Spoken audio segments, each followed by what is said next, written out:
Madison Bumgarner, Zach Greinke. That's it. That's the headline on the marquee.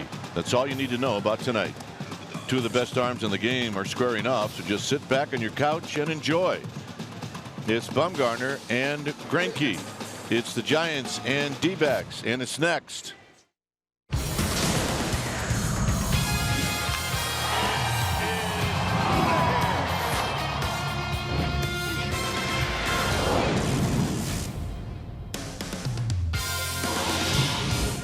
The road trip continues for the Giants. The Giants move on to the desert. We're in Phoenix for game one of this 4-game series. Welcome to NBC Sports Bay Area, and it's powered by Xfinity. Hi again, everybody. I'm Dwayne Kuiper. Alongside me is Mike Krukow. Giants have won 3 straight. They're taking on the Arizona Diamondbacks that they swept the last time they were here. So what about tonight? It's a matchup of aces. That's what's up tonight. A matchup of aces indeed. Zach Greinke on the hill tonight for the D-backs will take on Madison Bumgarner for the Giants. And after the off day yesterday, it kind of feels like it's a long break. And both teams are going to come into this one well rested. We expect anytime you have rest and you have this ballpark, it's going to be a night for offense. But with those two guys pitching, it's going to be about pitching. Should be fun. Great pitching matchup tonight here in the desert. Stay tuned. We'll take you to our NBC Sports Bay Area studios for an update, and we'll do that right after this.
NBC Sports Bay Area is brought to you by Southwest Airlines.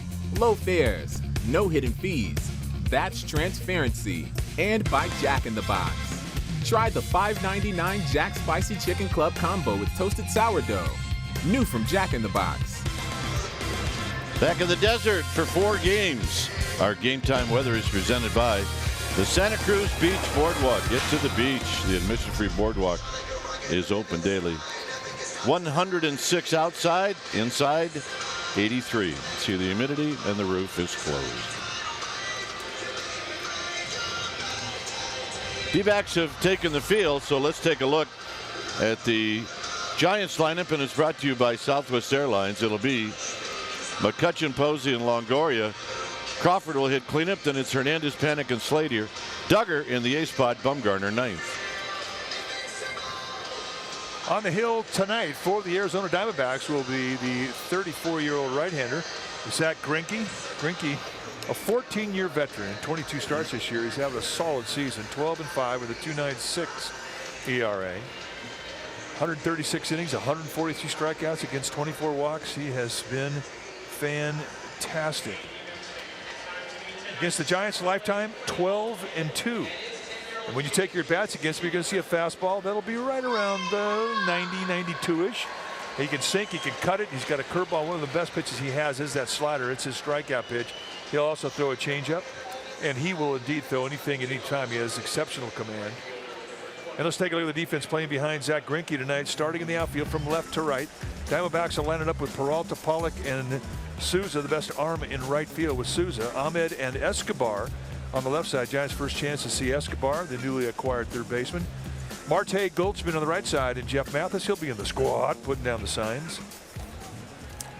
So here's McCutchen as we get ready for game 1 of this 4-game series, and the first pitch is a called strike. So we get started right on time here in the desert at 6:40. McCutchen hitting .258. It is the 11th home run in the series in San Diego. He's got 44 RBIs. And here he takes high. Home plate umpire is Tony Randazzo, followed by Barrett at first, Welke at second, Morales at third. Well, Randazzo's a low ball umpire. He likes the knee-high location. And McCutchen takes down low. And Randazzo really is a good umpire for both these pitchers tonight, Greinke and Bumgarner, because if he has any width to his strike zone, it's usually on the first base side of home plate, and that's away to righties. And both Greinke and Bumgarner will try and hit that a lot tonight. McCutchen gets underneath this one and skies it out into right center field. And it'll be Pollock who makes the catch. How far would you go for a Togo? Brought to you by Togo's Pretzel Rami.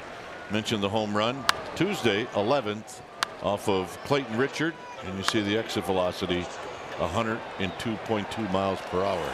Yeah, the opposite way. Big boy home run right there. Here's Posey. Muster at 291 with 5 home runs, 37 runs batted in. Greinke with lots of history against all of these Giants hitters, with the exception of Hernandez, Slater, and Duggar. 48 at bats for Posey against Greinke. 12 hits.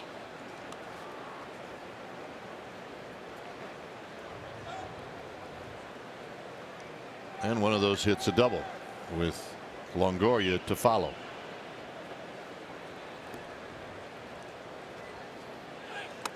In tight, 2 balls and 1 strike.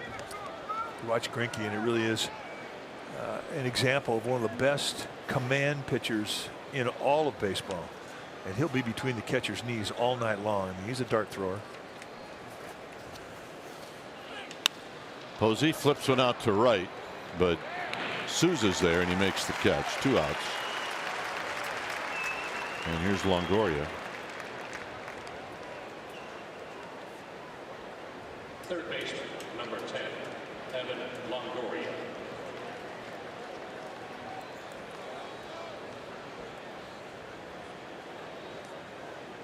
Longoria had the big hit on Tuesday, an extra inning leadoff triple.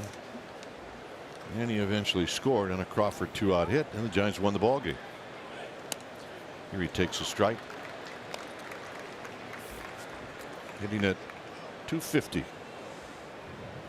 10 home runs, 35 runs batted in.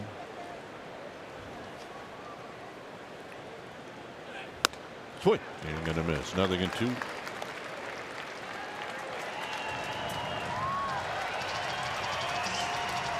Talk about the kill pitch for Greinke. I mean, he can strike you out with all of his pitches, but the slider is the one.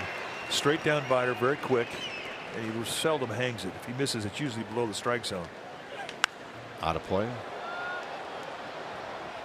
It's right around the top velocity you're going to get right now at 92. And he's not a max out guy. I mean, he throws at a speed that he can command, and you will see him on occasion amp it up. It's usually in a 2-strike count.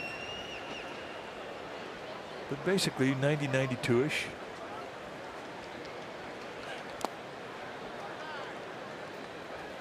And there was that slider.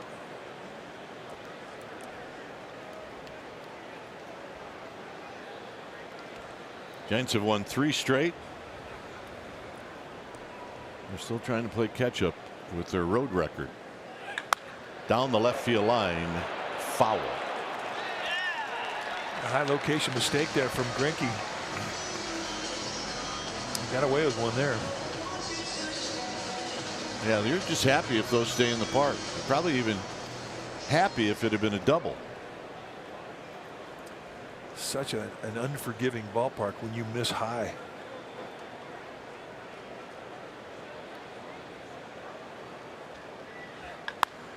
Down the left field line.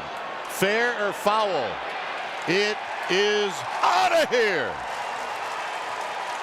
And it's 1-0 Giants. Very pleased that other one went foul. I mean, you don't often see 2 bullets back to back. This one off a breaking ball from Greinke. And we talk about hangers.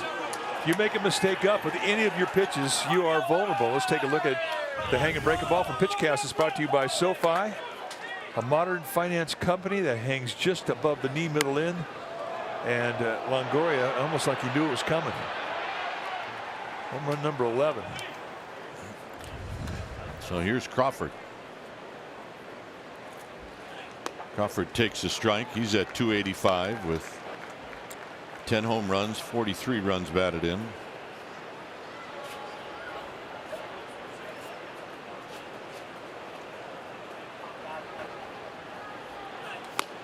And another strike. Crawford has had 39 at bats lifetime against Greinke. 9 hits, 3 doubles, and a home run.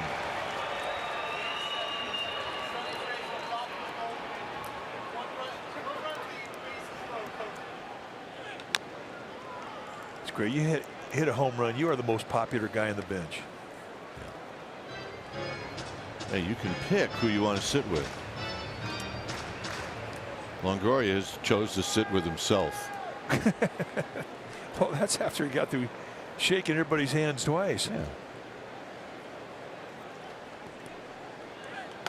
And that'll end the inning. Giants on the board on the Longoria home run. As Mike mentioned, this is his 11th of the year. It's bye-bye baby. Bumgarner coming out. It's 1-0 Giants.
Arizona's lineup, and it's brought to you by Southwest Airlines. It'll be Peralta, the new D-back Escobar, and then Goldschmidt. See what he's done lifetime against Bumgarner. Pollock, Souza, and then Nick Ahmed. Marte is going to hit in the 7th slot. Then it's Mathis and Greinke. On the hill tonight for the Giants will be Madison Bumgarner. Bumgarner, the 29-year-old lefty, 6'4", 250-pounder, and he is just into his 9th year at the big league level. In 10 starts, 3-4 with a 3.06 ERA. Lifetime against the D-backs, 9-11, but with a 2.60 ERA. That's in 197 innings. So he's always pitched well against Arizona. He hasn't always gotten great run support. This is how he gets you out. He's going to throw you a fastball. It's low 90s. It's got a natural cut to it. A slider, a curveball, and a changeup. All from a low 3/4 release.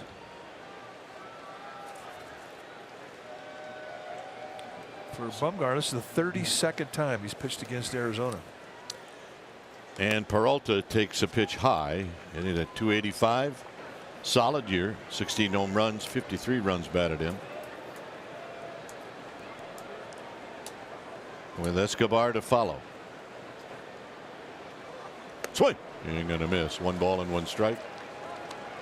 Yeah, it's a good thing that this ballpark is domed. I mean, not only for to protect the crowd from the heat, but right now the wind is howling outside. What do you call it? I don't know. I'm a little haboob. A haboob. John Miller's favorite thing, a strong desert wind. So it's not haboob or haboob. It's haboob. It's a haboob. John's checking out the haboob right now. Yeah, he is. The 1-2. Swinging a foul at home plate. Let's take a look at the Giants defensively, starting in the outfield from left to right. It'll be Hernandez, Duggar, and McCutchen. Good arms across the board. Crawford, Longoria on the left side. Panic back in the lineup, joined by Slater on the right side. Buster Posey, he'll be in the squad, putting down the signs.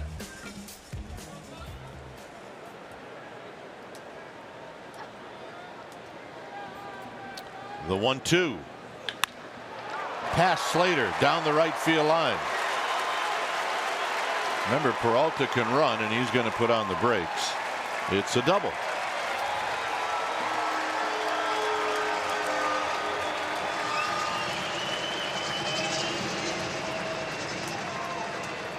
So close to striking out Peralta, and then this. Well, a fastball middle in. Peralta just spins on it. I mean, that's loud contact.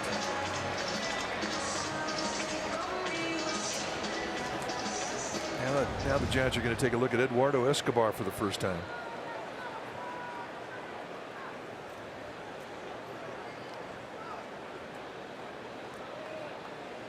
See his numbers this season, very good. And he looks at a strike. Switch hitter.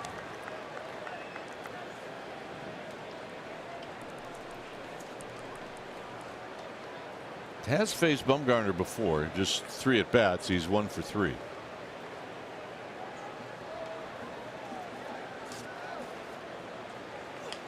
Slowly hit. Crawford will make the play at first, and Peralta moves to third. Let's take a look at the numbers on the Longoria home run, his 11th of the year. Brought to you by StatCast AI, powered by AWS. 103 miles per hour. Hit it. Well, I think he hit it more than 257. I mean, I'm just going to go out on a limb. Think? Maybe I'm saying 375. All right. The Kruko cast. Here's Goldschmidt. Giants play the infield back, and a breaking ball inside, 1-0. Goldschmidt with 59 runs batted in. That's 61 lifetime at bats against Bumgarner. 5 doubles, a triple, and 3 home runs. And a called strike. That's the one he wants. If he can get that fastball in the inside corner that's just on the top edge of the strike zone, towards the hands of the right-handed hitter, that's a plus.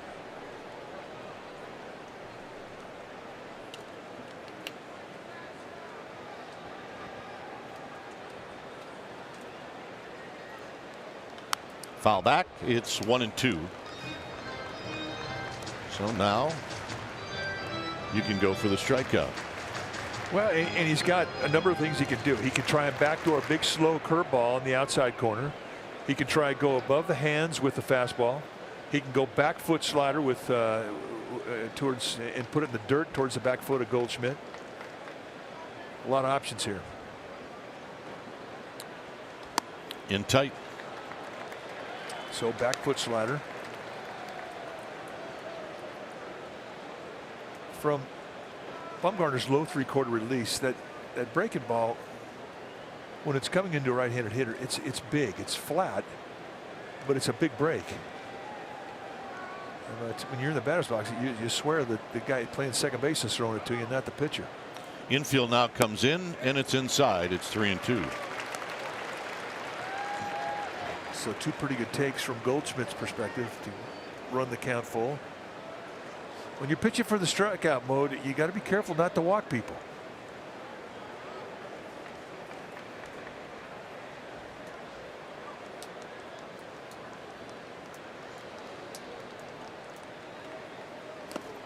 And he walked him. I don't think he cared. Well, he was not going to give in to him. And that much is for sure. So it had a 1-2 count. 3 times he goes at him and breaking balls out of the zone, and 3 times Goldschmidt lays off.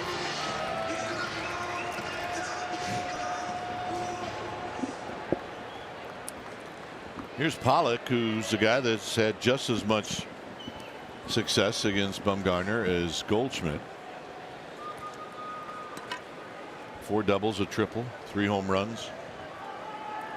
Yeah, he's also a tough guy to double up. He's got great speed.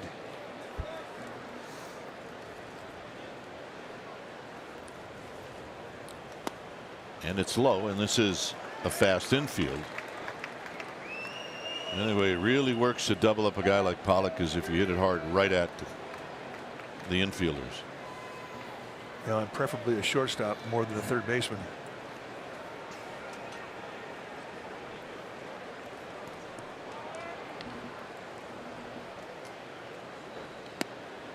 Low. Now it becomes an important pitch.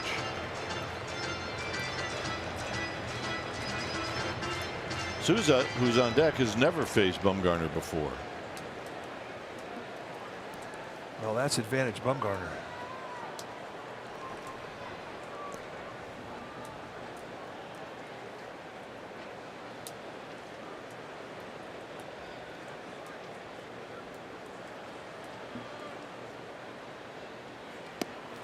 Two balls and 1 strike on the swing. Ain't gonna miss.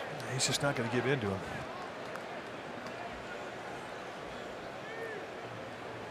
I mean, the first inning, when you're looking for rhythm, I mean, that's the one inning you really want to avoid stress throws, and right now Bumgarner's faced with a lot of them.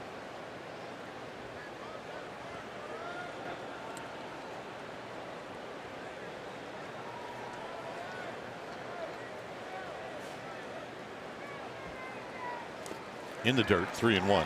And the reason why you're so susceptible early in the game is you haven't quite got your rhythm, you haven't quite got your release, you don't really know quite what's working. What's the curveball going to be like? What's the slider going to be like? What kind of feel you have with the changeup? So your specialty pitches are kind of like question marks.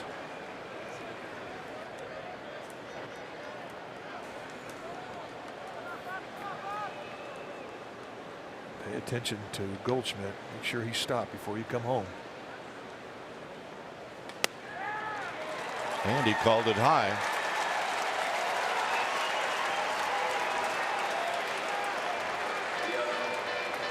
Well, he wanted it, and he's arguing with plate umpire Tony Randazzo. Randazzo told him it was up. You can see that it was indeed in the strike zone. That's what Bumgarner sees. Where's that? Where was it? Up? That's up? No. You kidding me? No way.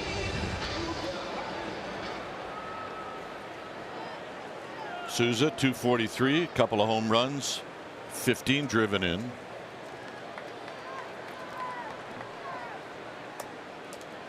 Lots of power, and it's high, 1-0.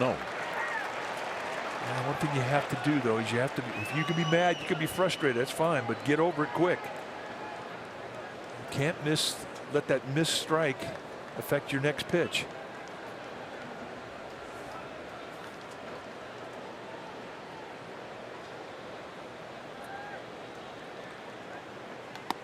And Bumgarner comes in. 1 ball and 1 strike.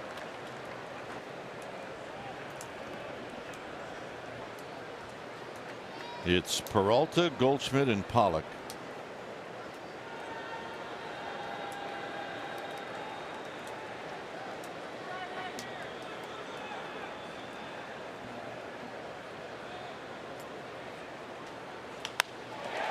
Longoria's got it. 2 down. And Longoria laid out for it. He took away a base hit, probably 2 RBIs away from Souza.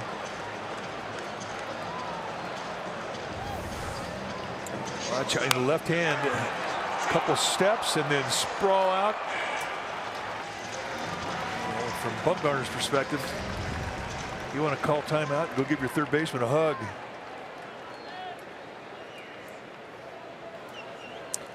Here's Nick Ahmed.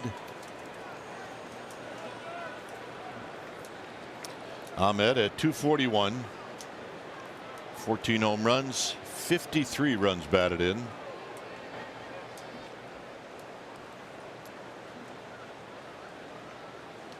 No balls and 1 strike.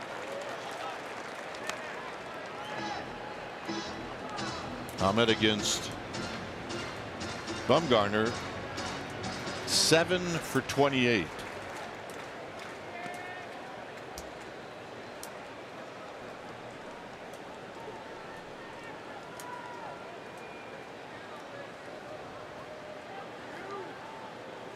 In tight, 1 ball and 1 strike.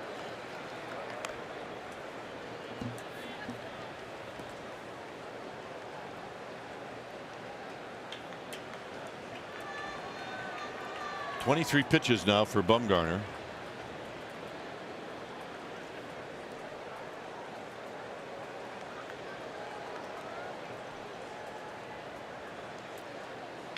On the ground, Crawford, side retired.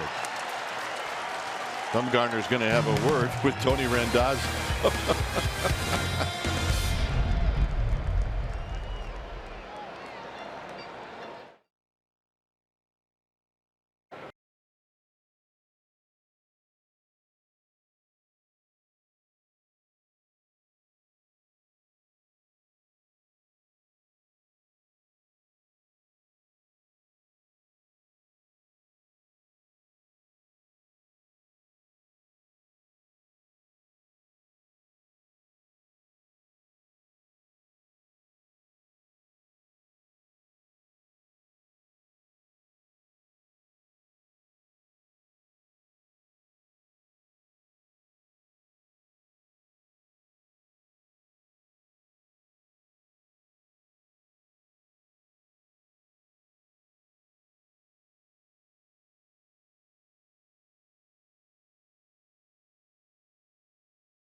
It's brought to you by Big O Tires.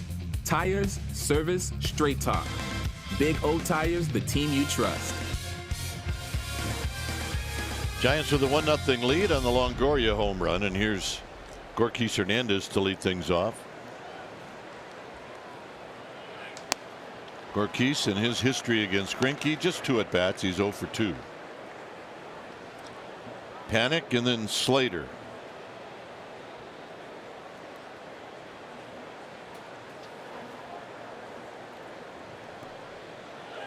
Out of play. Gorkys with 13 home runs, 33 runs batted in. Forget about a good solid year for Gorkys. This has been a terrific year for Gorkys. Career year.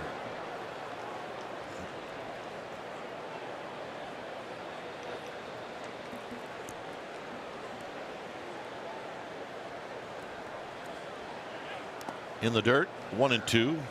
And really, Gorkys Hernandez literally was the 25th guy to make this club coming out of spring.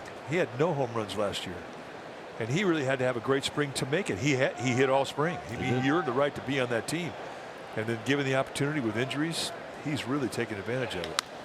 Right back to Greinke.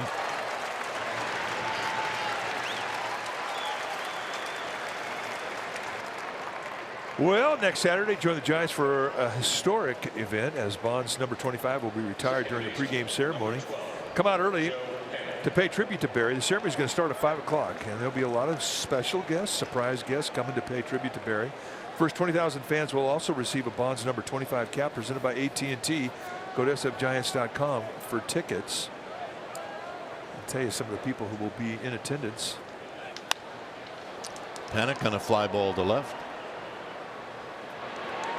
2 outs. All 5 of the Giants Hall of Famers, Mays, McCovey, Cepeda, Marshall, and Perry, they'll be there. Jim Leland, his former manager in Pittsburgh. Dusty Baker will be there. Of course, Bruce Bochy.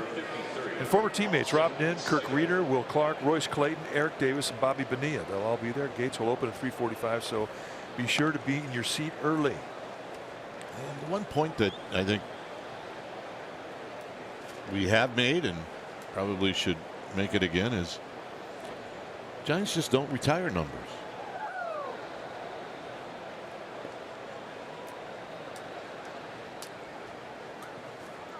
Slater takes a strike, but they are number 25. The Haboob is rocking and rolling outside the ballpark. It really is a concern. I mean, when the desert wind blows, you get a lot of dust. Very dangerous in traffic. We have a lot of dust that has come into the ballpark. Gives you an idea of how hard the winds are blowing outside. I mean, if this were an outdoor stadium, the key would be is get one up into the Haboob. That's true.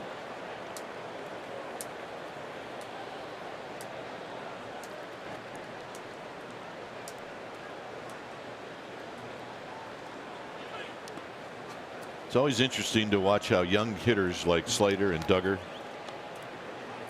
and how they go about trying to deal with Zach Greinke, and vice versa. How Greinke goes after guys that he's never faced before.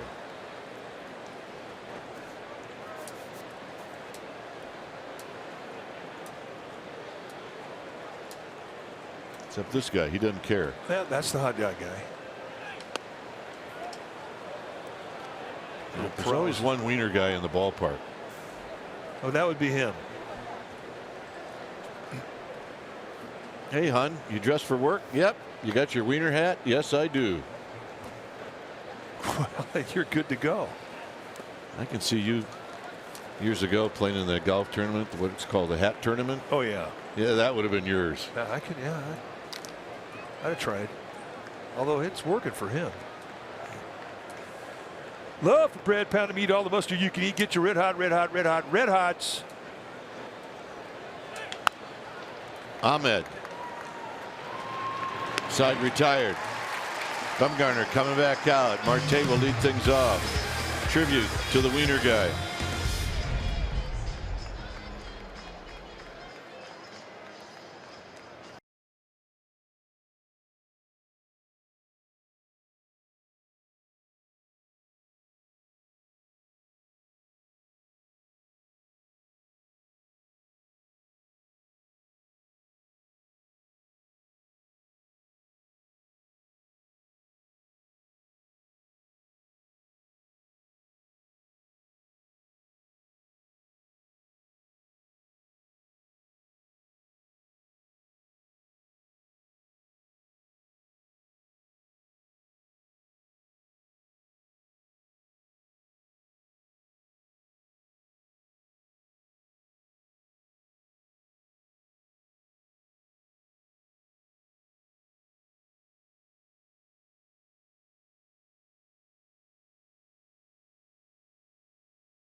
Area is brought to you by Redwood Credit Union. Redwood Credit Union offers full-service banking for all that you love.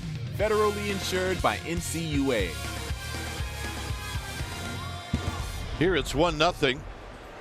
Is Bumgarner to face Ketel Marte, and the first pitch to Marte is outside for a ball. That's the one he wants, and that's one that we will see called a strike tonight with Randazzo before it's all over.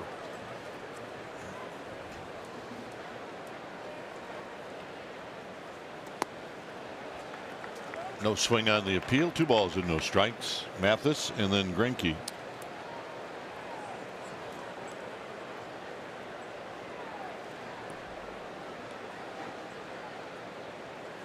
Tapper foul, a healthy swing, and it's 2 balls and 1 strike. Marte in 4 at-bats against Bumgarner, 1 for 4. Bumgarner rubbing up the baseball. It'd be where after throwing a lot of pitches in the first inning, you try to make it up here in the second. 2-2. You try to get 3 outs any way you can, but if you can get them out quickly, then it kind of evens things out. Yeah, but he's funny. We've seen him have as many as 55 pitches after the first 2 innings. You're thinking, hell, he's pitch count. He's going to be out of the game before the 5th, and all of a sudden you look up, he's in the 7th. Once he locks in and gets his rhythm going, he gets a lot of quick outs. A lot of innings completed within 12 pitches or less.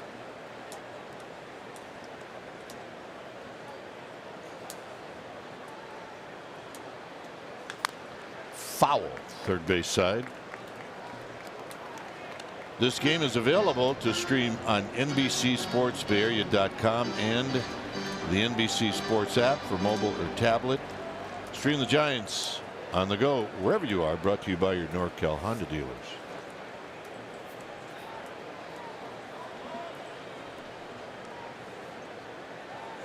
Foul again. Oh yeah, he's happy. If he's happy, they're all happy.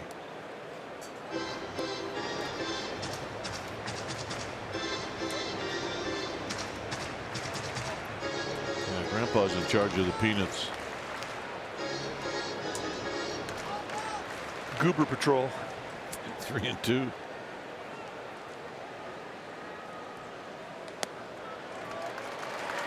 And it's high. 3rd walk for Bumgarner. And this one to start an inning. He's not happy right now. And I don't think it has really anything to do with Randazzo. No, I agree. He's just not happy with himself. He's a little out of whack. This is the breaking ball. That was high. Here's Mathis, who well, he's not having a good year at the plate, but if you look at his numbers against Bumgarner, he's pretty good. 3 for 4 lifetime with a triple and a home run. And he uncorks this one inside. 1 ball and no strikes. Just not sharp with command yet.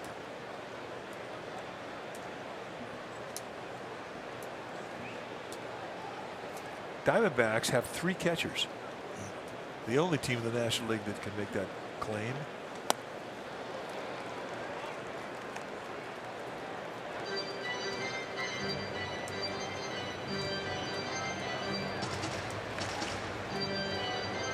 Greinke is on deck.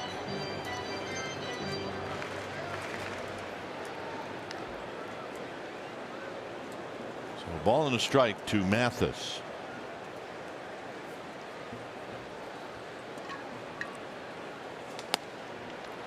A little bit off the plate. 2-1.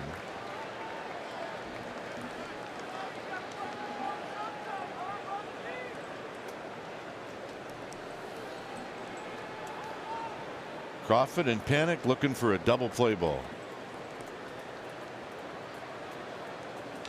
And they're not going to get it. It's going to be lifted out to McCutchen. 1 out. Here's Greinke. Pretty interesting, the numbers for Bumgarner against Greinke.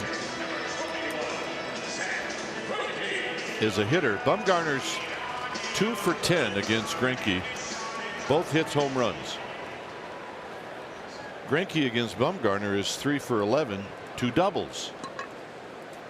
Well, both these guys, two of the best hitting pitchers in all of baseball. Indeed they are. Now Greinke's going to show bunt. That doesn't mean he's going to bunt. And they call a balk on Bumgarner. Bumgarner's got to be careful. Just walk away. You can't argue a balk. You can't argue a balk. Where's Bochy's got to get out there because Bumgarner, he can ask, but that's it.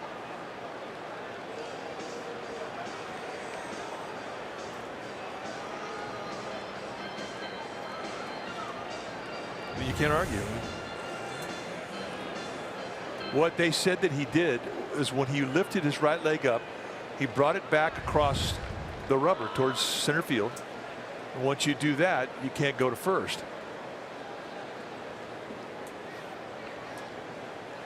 So that's going to allow Greinke to at least try to swing the bat. And he takes low, 1 ball and no strikes.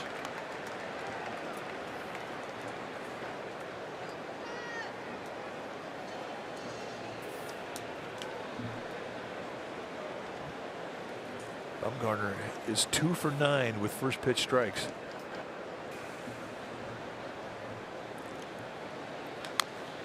And he rolls it foul. The other thing too about Greinke, I mean, he puts the ball in play. He does.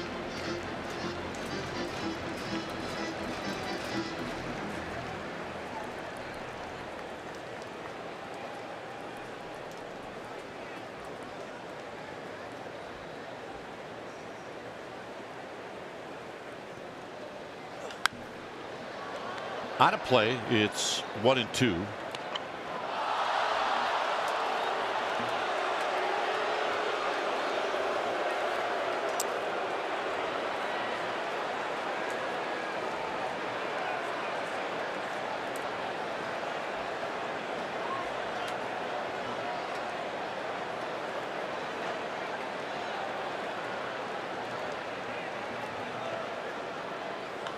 Down the line. Longoria knocks it down. He can't find it. And it's going to be first and second with nobody out. So Greinke with a base hit.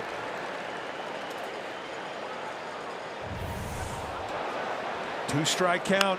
Hits a bullet just off the top of the glove. And Longoria, I think he felt he had the ball. He hit the ball off the thumb and hits him off the head, but he can't locate it. I mean, the bad news is it's a hit. The good news is nobody was able to move up on it. So here's Peralta. So he pitched number 41. And it's popped up and it's out of play. As we look through the dust here inside Chase Field.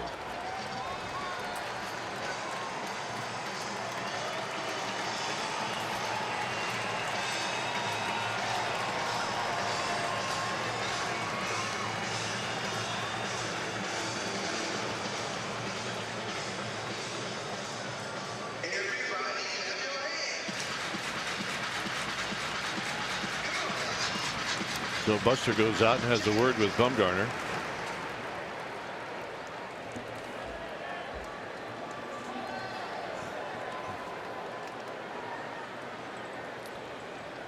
Oh, and 1 to Peralta. Base hit. McCutchen gets to it quickly. And the bases are going to be loaded again.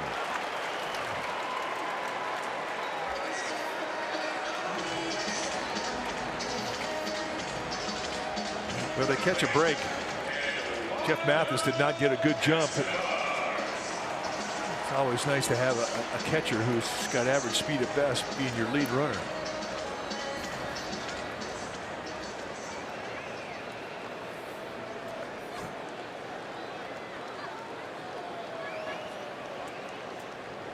Like that Marte, and he froze on the line drive, so he is the lead runner, and he does have good speed. Doesn't matter if he was fast or not.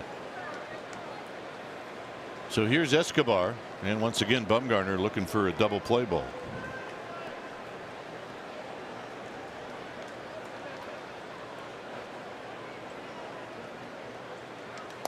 First pitch is high, 1-0. Again, not getting that first strike, putting himself behind the 8 ball.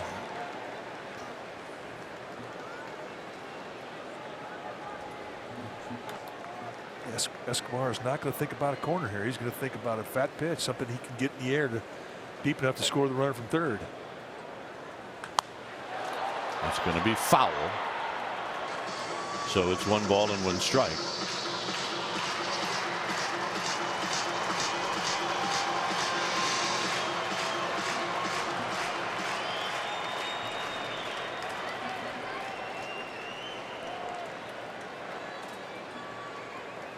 Marte, Greinke, Peralta.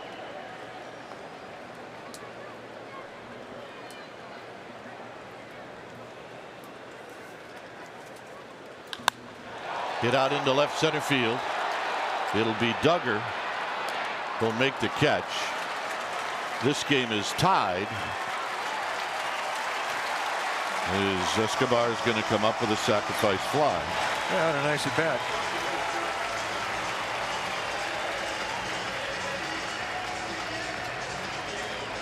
And here's Goldschmidt.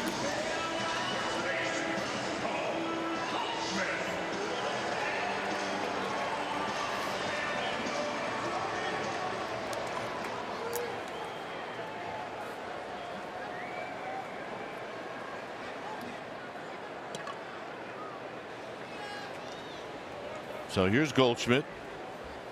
Drew a walk in the first.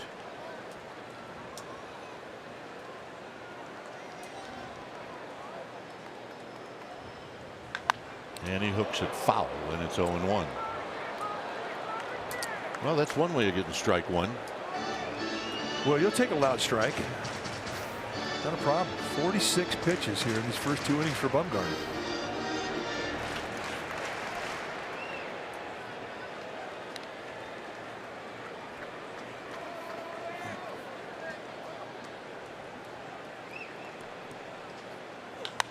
On the ground to third.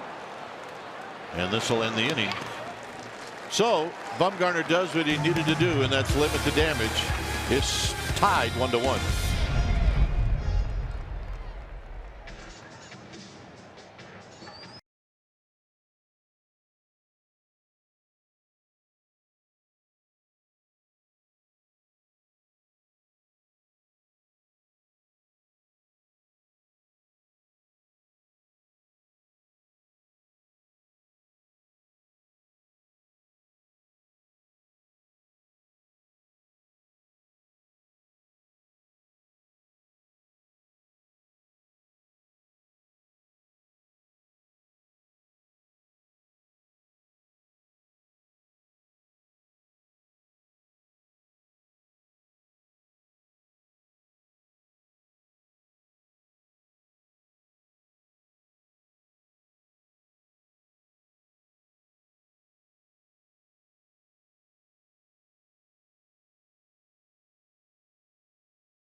Is brought to you by Mr. Pickle's Sandwich Shop. Other joints are all bread and no beef. So get on over to Mr. Pickle's and get yourself a barbecue tri-tip sandwich.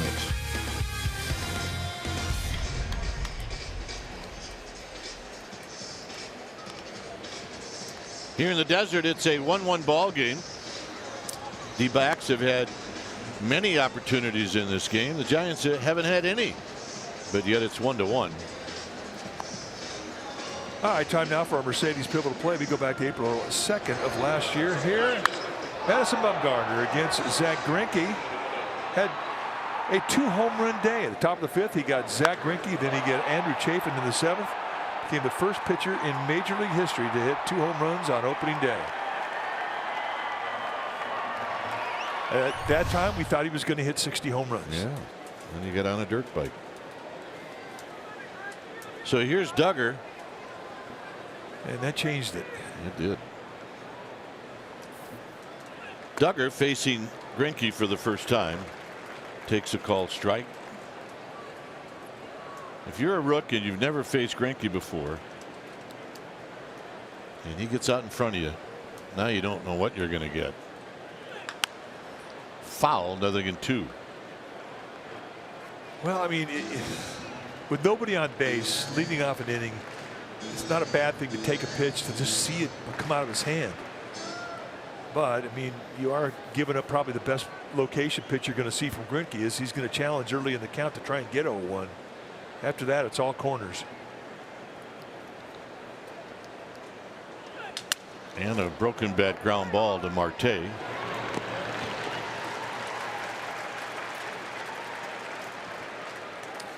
Celebrate National Baseball Card Day at AT&T Park on Friday, August 10th. The first 40,000 fans will receive Topps baseball cards featuring current Giants players. Purchased directly from the Giants at sfgiants.com. Here's Bumgarner. Just 1 for 20 on the season.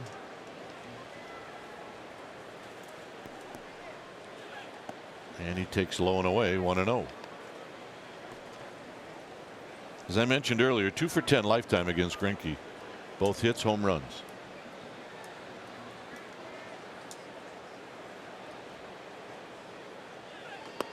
Two and 0. Well, and Zach Greinke knows that too. He's pitching him very respectfully.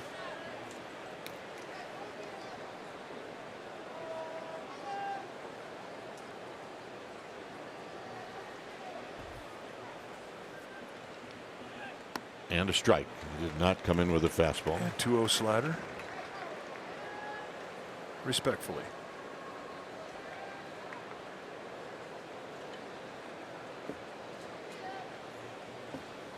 McCutchen to follow. 2-2. Big slow curveball to take out the second strike. So he showed him the slider, comes back with his other breaking ball, the one you at times forget about.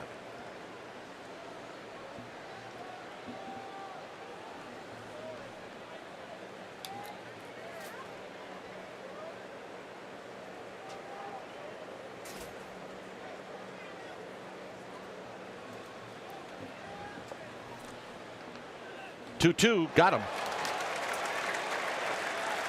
Steady diet of breaking balls. Well, why wouldn't you? If you guys got 2 pages in your book, you hit 2 home runs off of Greinke. I mean, this is what you're going to see.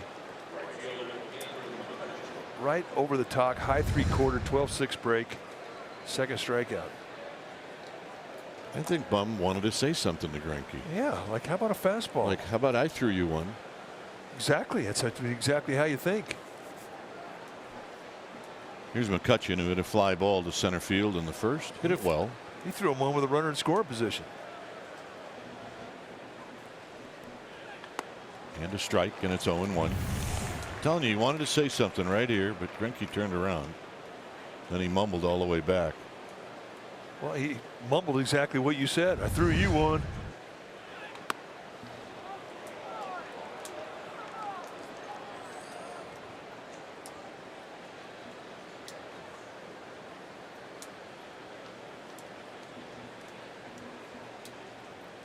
One and 1 to McCutchen.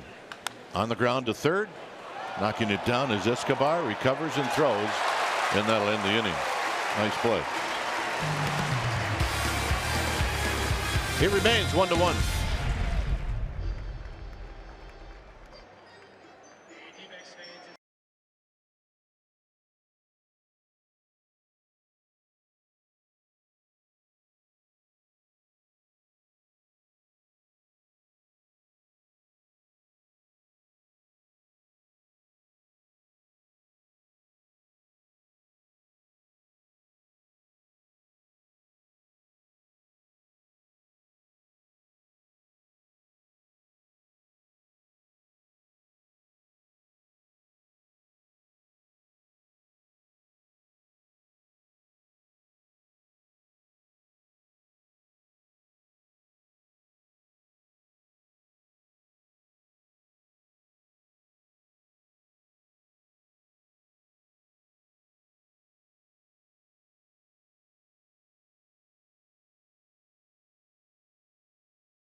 exhibit at the California Academy of Sciences.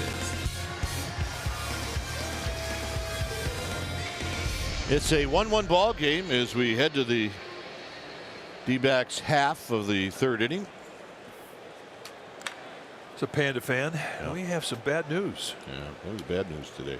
It was news that involved Pablo Sandoval, who had been put on the disabled list because of a hamstring injury, and now we found out he has to have surgery and he's out for the year. Yeah, you know, that would kind of snuck up on everybody because slid into home, came up limping a little bit, and you think, all right, well, maybe a cramp, maybe a 10-day job. Nope, not this year, folks. Surgery after the season. Pollock rolls it foul, 1 ball and 1 strike. And this is after he had just got through hitting a triple. And he said he didn't hurt it on the triple. He hurt it tagging up from third, scoring a run on a sac fly. Out for the season. Unbelievable. Johnny Cueto, Tommy John surgery today, successful. 12 to 14 months.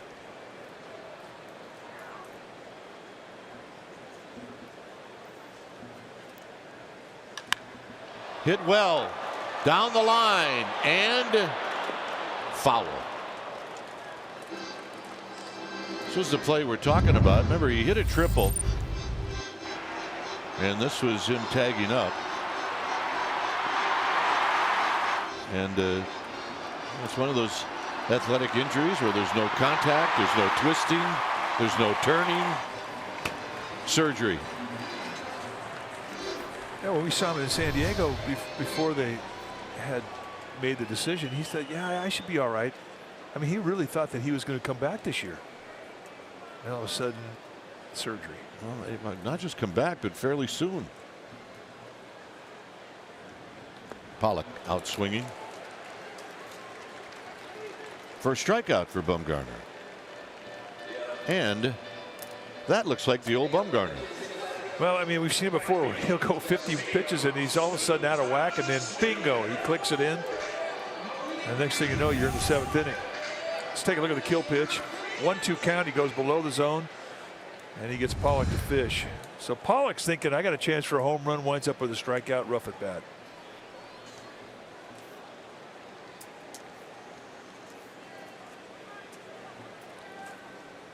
Souza hit a line drive to Longoria in the first. There's a swing. Ain't gonna miss. With Nick Ahmed on deck, we're in the third. The KT patch that the Diamondbacks are wearing are for their former general manager, Kevin Towers, who passed away earlier this year. Dave McKay, one of his coaches, really one of the great baseball men, and for the long time in San Diego, Kevin Towers and Bruce Bochy were a team. Big tapper foul. Towers, the general manager, Bochy, the manager, close friends. And the Diamondbacks have honored him with the patch.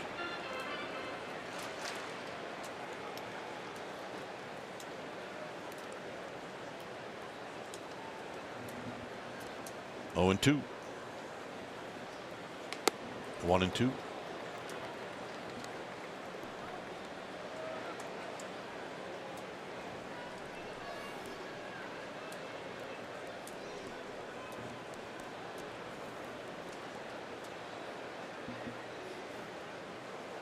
Foul.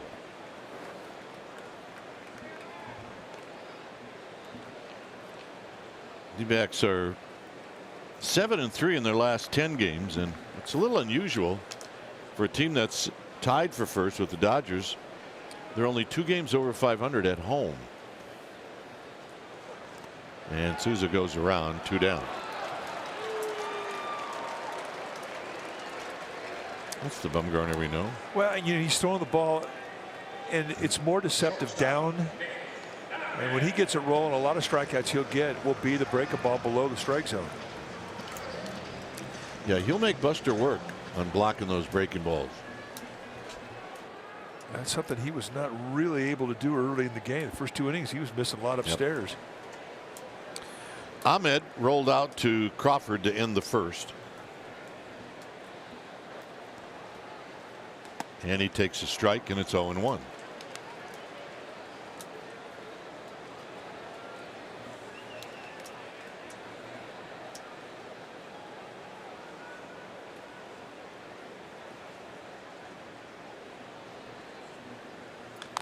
Tap foul, Nothingham 2.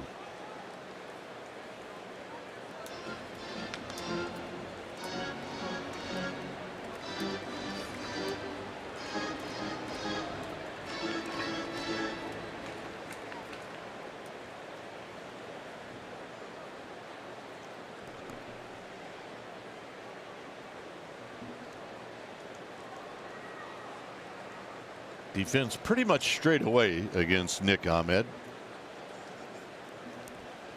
Ahmed's having his career year. He comes into this game hitting 241, but 14 home runs. I mean, he is the Gorkis Hernandez of the D-backs this year. Low, 1-2.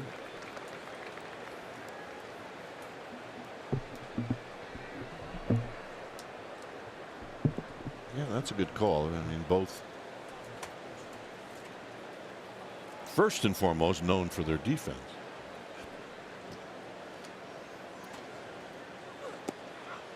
Two and two. Well, and Ahmed, I mean, he's hit 9 in a previous season, but for him to put 14 up, I mean, you know, you got a lot of season left.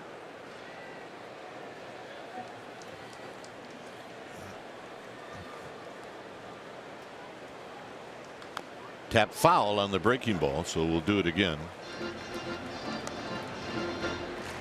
Cody Bellinger has hit a grand slam in that game. Dodgers against the Brewers.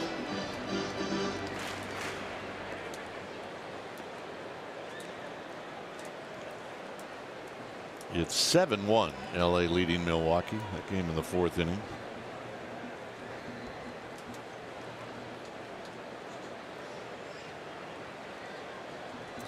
And another 2-2 pitch.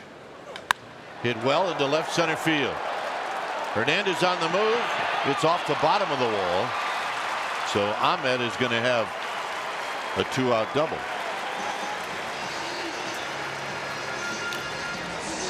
Here you never know. They could sail out at any time. Well, and Bumgarner, I think, is upset with the location on the pitch. They wanted to go inside with it. Here he leaves it outside. And Ahmed, I mean, I think when that ball at the bat, Bumgarner thought he gave up a home run. I do too. And it may be that the humidor worked. Here's Marte, who drew a walk in the 2nd. So once again, Bumgarner back in the stretch. He's been in the stretch every inning. Crawford. Not in time. Marte beats it out, but a heck of an effort by Brandon Crawford.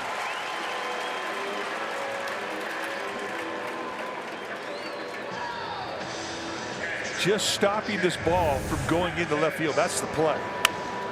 With Marte's speed, I mean, it's not likely you're going to be able to get enough on the throw to get it. But the fact that they didn't allow it to go in the outfield saved a run and kept this game tied.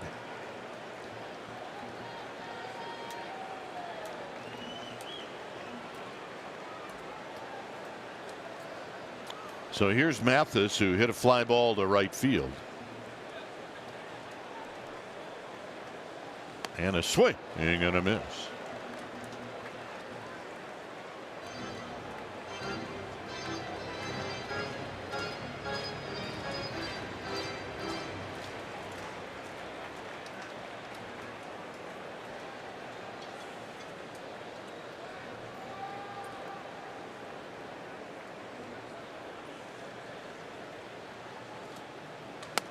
Just inside, not by much. It's 1 ball and 1 strike. Bumgarner asking. Tony Randazzo.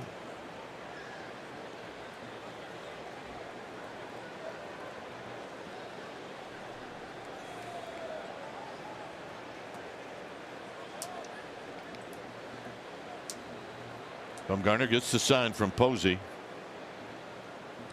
Shows bunt, takes a strike, delayed steal, no throw. It's 1-2. Marte with his 4th steal of the year. You know, you normally never see a 7th place hitter steal a base in front of a 8th place hitter with 2 outs because you have a pitcher on deck. In most instances, you'd see a team just intentionally walk that catcher and bring up the pitcher, but not so with Greinke, who's already had 1 good at bat against Bumgarner. 2-2. But it does change the at bat because Bumgarner has an open base, and if he's pitching for the strikeout, I mean, he can just sit there and corner pitch till his heart's content. He does not have to throw a strike here.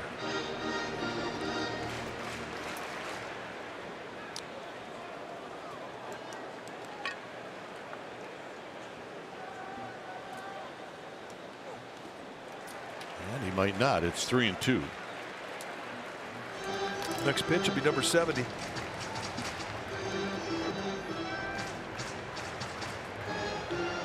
One thing the Diamondbacks have done a good job of tonight, getting pitches out of Bumgarner.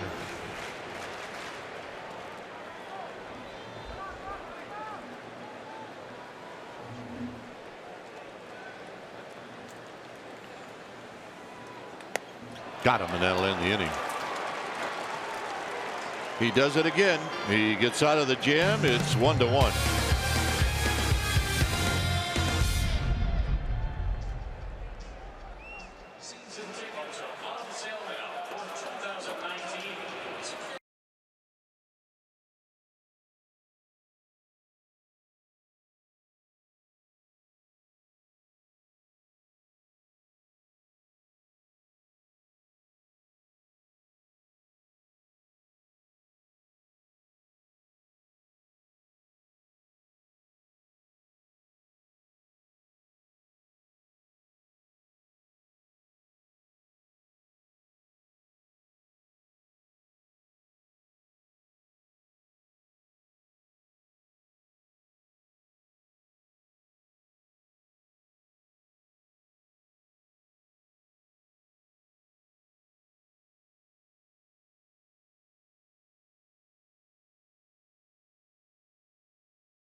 Cool the pain. Tuesday in San Diego, taking on the Padres. Derek Rodriguez, 7 strong innings, 3 hits allowed, 1 earned run out in the first inning, 3 walks, 7 strikeouts on 112 pitches, the most pitches he's ever thrown, and he's allowed 2 earned runs or less in his last 7 starts. The gift, Derek Rodriguez, and that's our BioFreeze moment.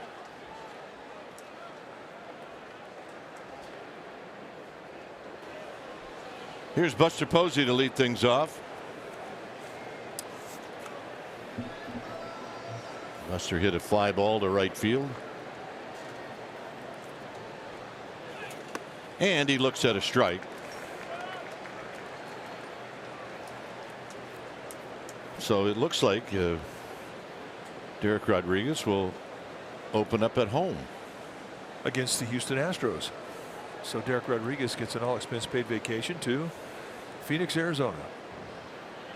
And he gets an extra day, right? Because Monday's an off day. Yeah, and extra days, especially for rookies in August, they're good things.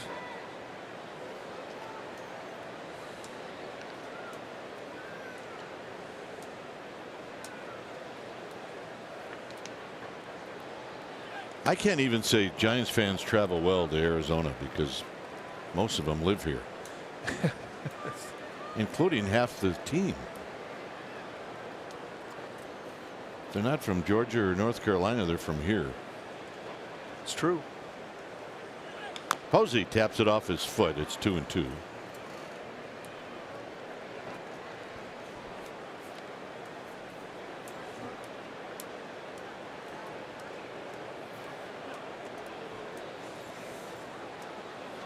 All right, they travel well. Never mind.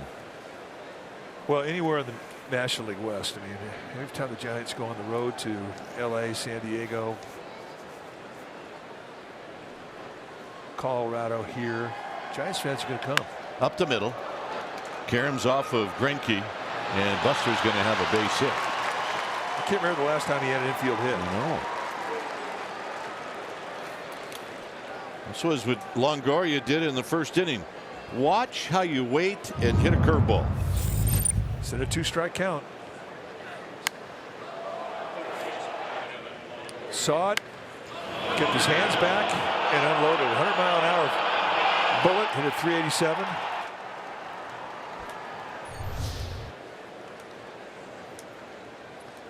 So here he comes up for round 2 with Buster at first. And that's the second hit for the Giants. Wide open gap between Goldschmidt and Marte. And it's a ball, 1-0. I was not in San Diego. Giants fans travel well there this last 2 games. Oh, that is spectacular.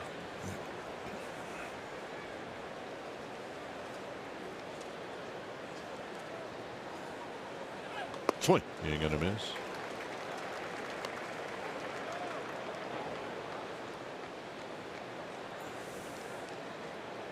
Ron Wotus running through a set of signs. Not much Ron Wotus can give Longoria and Posey in this part of the lineup. 1-2. He can give you the let's make some contact signs. Yeah, well, yeah, they give that a lot. There you see why that gap is so big. Because the numbers tell you that that's how you need to play Longoria.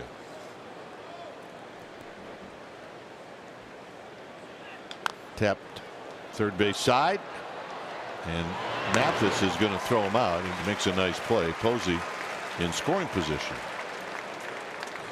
Mathis had no choice. He couldn't wait and let to see if that ball was going to roll foul. Well, I think he left the squat thinking that this was going to go foul. And as it went down that third base line, all of a sudden it wasn't hooking. So there comes a point in time where you got to make a call. And it was a nice play. Crawford struck out looking in the first.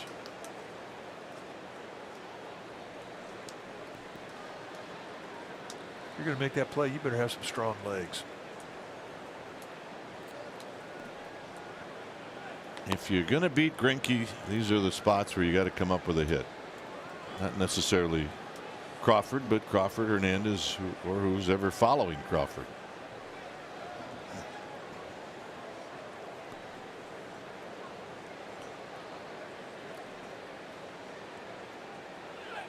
Crawford to left. Is it going to get down? It will not. As Peralta comes in. When the dimensions aren't very large to left or right, that means balls usually are not going to fall in. Just the opposite of the way it is in Colorado.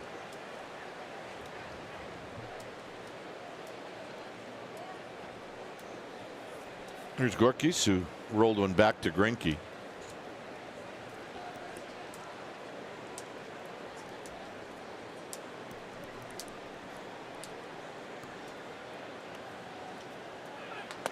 One and 0.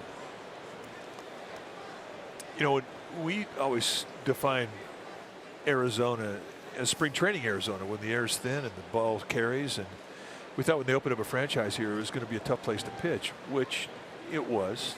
They have since this year brought in a humidor, which gives a consistent weight of the baseball.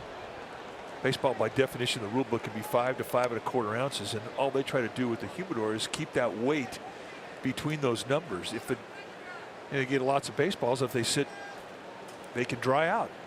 And a lighter baseball, you get more carries. So that was the idea at Coors Field. They've used it here. But this time of year is humid. The monsoon season here in Arizona, you get humidity in the desert. So those things really do make it a bit more fair for pitchers.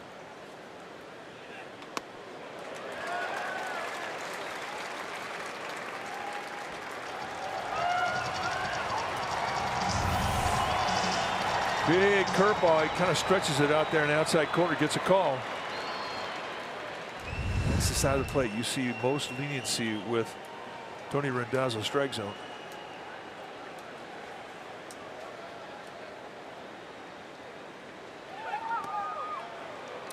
And Greinke trying to stretch it even more.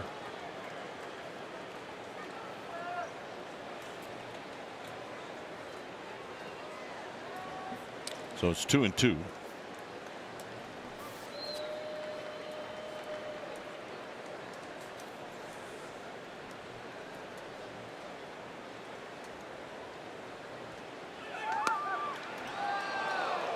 And even more. And he's going to stay out there. Once you give him one, he's going to want it every time. I mean, yeah, you can want it, but it's 8 inches outside. It is. But remember the curveball that got called a strike. Once you give a pitcher that, he's going to think, well, that's there. That's my strike. That's my area.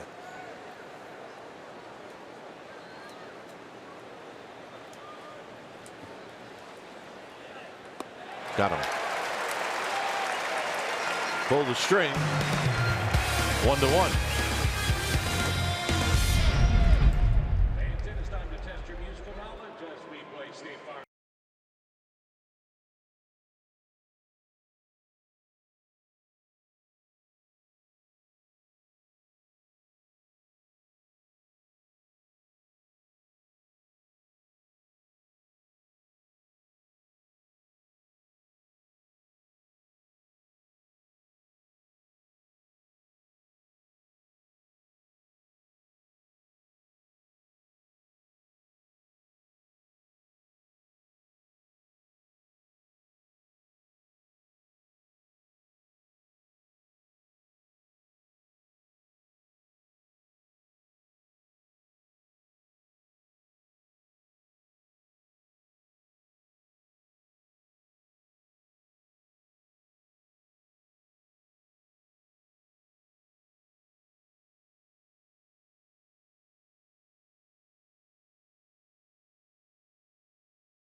Dealers on this day 20 years ago at the Vet. Ellis Burks gone. Next hitter Barry Bonds gone. Next hitter Jeff Kent gone. And then later in the game we had some fun. Oh yeah, did we ever have some fun. Bonds said, I've had enough of this, and here he comes. And he did not wait around, as it was Metallica that he went after.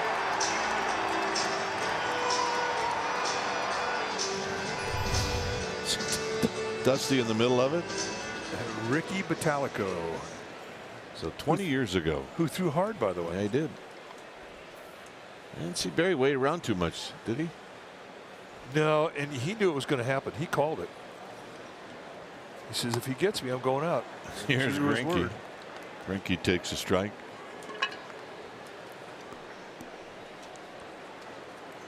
I mean, you've been in the batter's box, or I should say you've been in the on-deck circle, knowing that when you get up, you're going to get thrown at. Foul back and a healthy rip, nothing in 2. Play this game long enough, I mean, it's going to happen to you. Most of the time you're surprised, but you're right. Every once in a while you got a pretty good idea when it's coming. Or how about when you're in the box and you can hear the manager yell at the pitcher, hit him? Well, it did happen back in the day. I'm sitting in the batter's box going, did Gene Mott just yell at Jerry Kuzma? There's a line drive at Panic, 1 out. So did he hit you? No, he missed, and I got a base hit to left field. So I get Gene Mock was really happy with. Yeah, I couldn't help but point at Mock as I went down to first. Not really professional, I might add. Well, I don't blame you. He's yelling at the pitcher to hit you.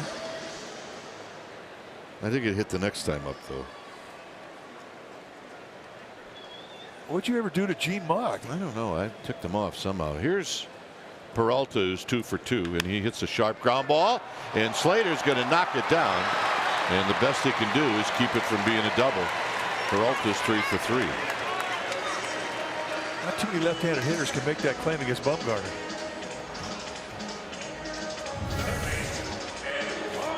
Again, middle in, that ball up there above the belt. Nice play from Slater. But if he makes that play, it would still be a tough play to get Peralta. He runs well.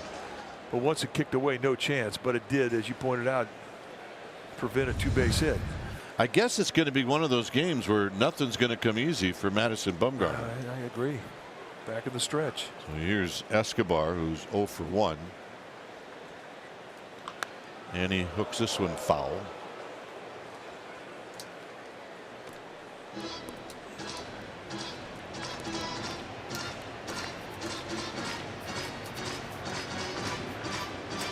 Escobar with about 5.75 of a year. He will qualify for free agency this year at the end of the year. He's had a nice season to go into free agency with. Foul again. Doesn't appear that he likes to take too many pitches. It's 0-2.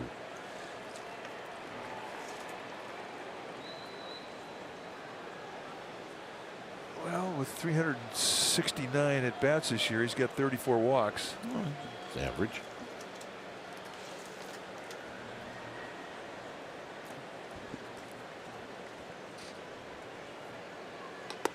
High fastball, 1-2.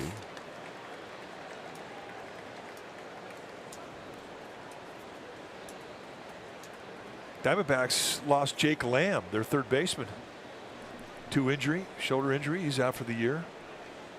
So you trade for Eduardo Escobar. Rental? A rental.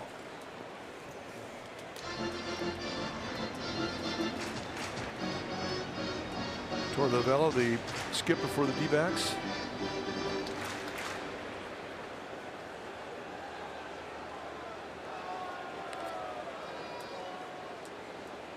Last year, the National League Manager of the Year. Got him. 4th strikeout. Here's Goldschmidt. Next pitch will be number 80 for Madison Bumgarner.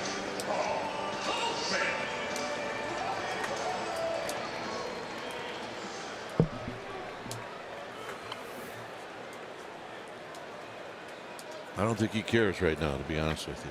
No, he doesn't pay attention. He just goes as hard as he can, as long as he can. Simple approach. What did he say to a reporter when they asked him about if he had a scoreless inning streak going? And he said, I don't give two snots about that. Well, something like that. It had an S and a T in it, I do remember. Yeah, snots. To left. Roquis Hernandez doesn't give two snots about that line drive. Day Gabble got him.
Panik, Slater, and Duggar against Zach Greinke, who has 3 strikeouts. He hasn't walked anybody, and he's allowed 2 hits.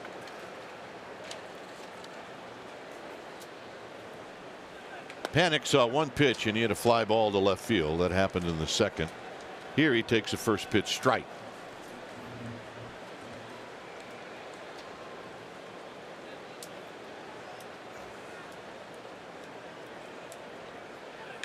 Tapped right back to Greinke.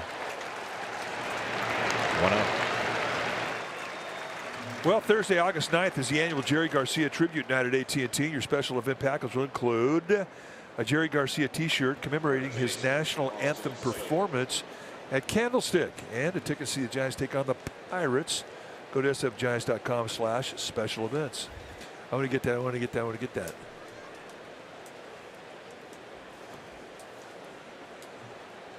Part of the cast from Sons of Anarchy here at the ballpark. Absolutely. Giants faithful.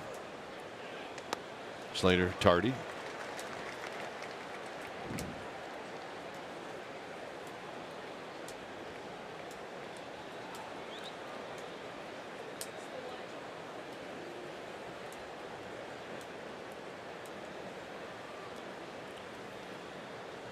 Slater bounces back, lines it into the alleyway, and it's going to shoot right by Souza. Slater's on the move, and he's going to stop at second base with a double. Beat a good pitch. Yep. See, those are the things that you don't know if you're Zach Greinke and you're facing Austin Slater and Steven Duggar. I mean, you don't know if they'll take a good pitch the other way. This swing of the bat right here just made an impression. I mean, that's not a bad pitch. I mean, that's a breaking ball down on the outside corner. And you see Slater go down there and backspin at the opposite gap. Well, now Duggar up for the second time. Well, he took a first pitch fastball his last at bat. He's going to go look for it right now. And Greinke's going, I fall for that. That's right. I mean, and he mixes up that big curveball. Young hitters, I mean, oftentimes if they take a strike, especially a fastball, that's what they're going to think about the rest of the night. They're going to want to see it again, and they'll look forward to first pitch the rest of the evening.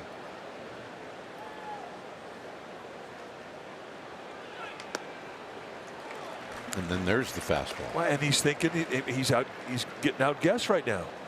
He saw the big slow curveball. Now he's thinking breaking ball. Zip. 90-mile-an-hour fastball right down the dish. Yeah, so what happens now? You're 0-2. Now you see the big curveball in the dirt. Now this is the second time now in this game he's been 0-2. Or the disappearing slider.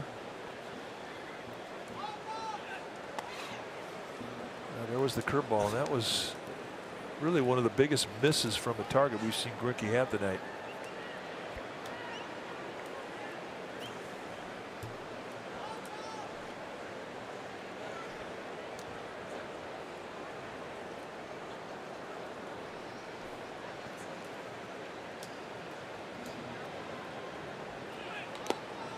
Two and two. Slider in the dirt. That's a good take, especially when you don't have a lot of history with that pitch. That slider has been a big weapon for Greinke his entire 14-year big league career.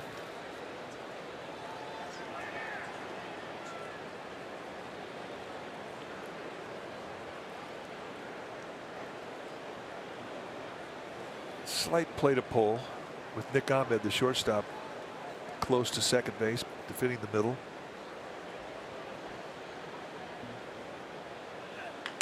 On the ground, it'll be a one-hopper to Goldschmidt. So now it'll be left up to Madison Bumgarner. Xfinity X1 customers say, show me the San Francisco Giants into your X1 voice remote, and you can get live stats on your TV. Change the way you experience TV with Xfinity X1. Bumgarner struck out in the third. There's a family that's got the good attitude. Bumgarner is guessing right now, don't you think? Oh, he's going to swing at this first pitch.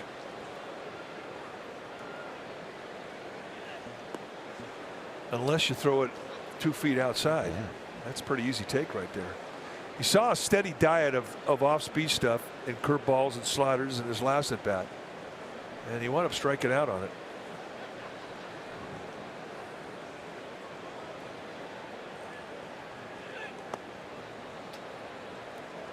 Greinke staying pretty true to the breaking ball here.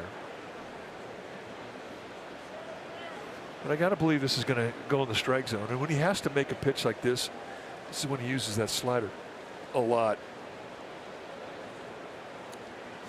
Mathis wants a fastball away. Into left field, a base hit, and the Giants take the lead. How about that? Well, he got the fastball. Really not a hanger out of the middle. It was a 2-0 pitch he had to throw a strike with. He didn't want to walk Bumgarner to face McCutchen. Set the outside target. That's pretty much to the glove. And Bumgarner just goes down and beats it. So a 2-out RBI that puts him ahead. That is a big at bat. Here's McCutchen, who's 0 for 2. A couple of good at bats, but nothing to show for it. And he takes high 1-0. That's where you hope one of your big guys with power can run into one. You got to believe that Greinke's a little ticked off about that base hit from Bumgarner, and kind of count on him to just have a little anger and forget about location for a pitch.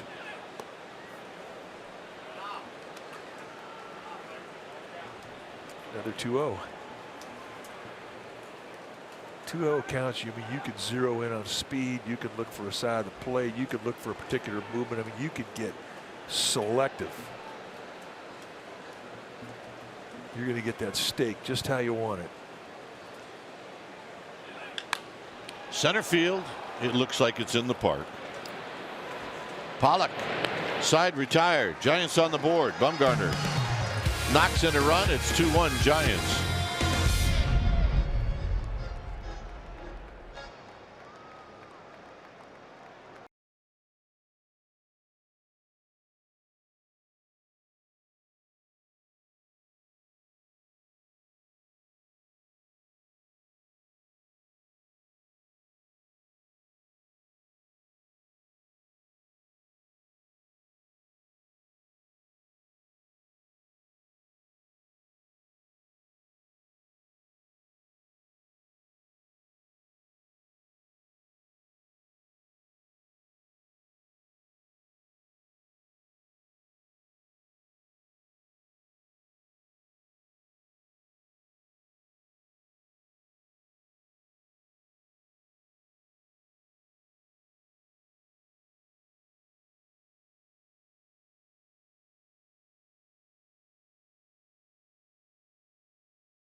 For baseball, brought to you by T-Mobile. Tuesday at Chase Field. Rangers at D-backs.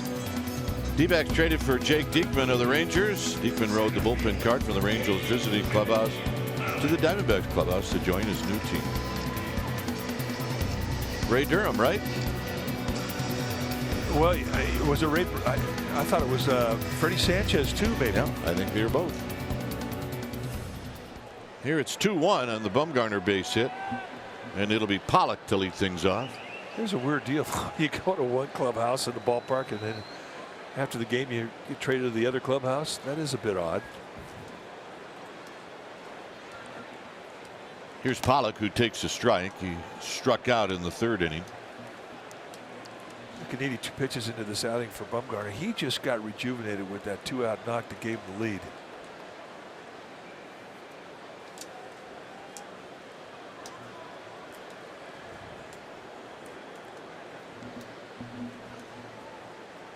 On the ground, foul. It's No balls and 2 strikes. One of the benefits of being in a league where you don't have a DH. I mean, you can get a charge by getting a base hit that helps your club out, pumps you up. You're starting to feel a little fatigue. All of a sudden, it's gone.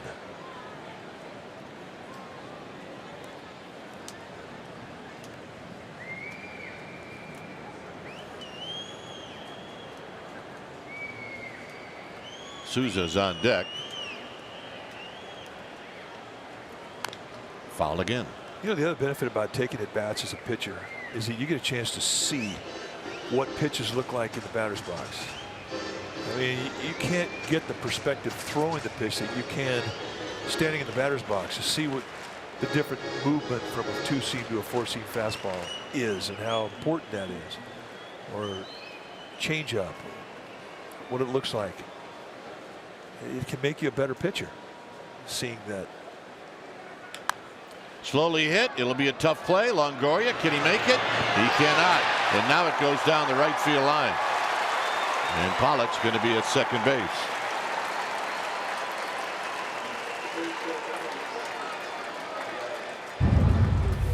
We were talking about trades. This is what Mike was talking about.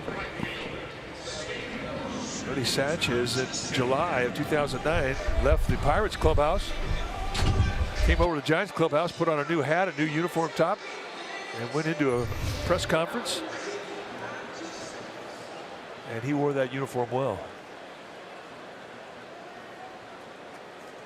And here's Souza.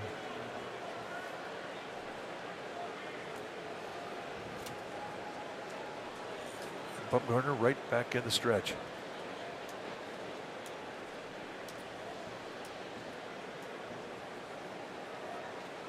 And a bunt. And it's foul at home plate.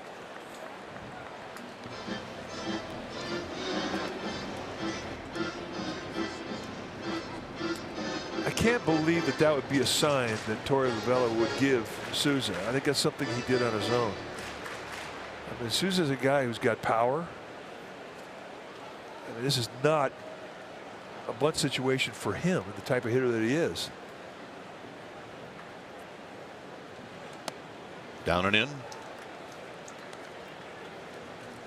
1 ball and 1 strike. I mean, Souza last year in Tampa hit 30 home runs. Foul back, 1 and 2. I mean, you're down a run. You got nobody out, runner at second base, and you're bunting.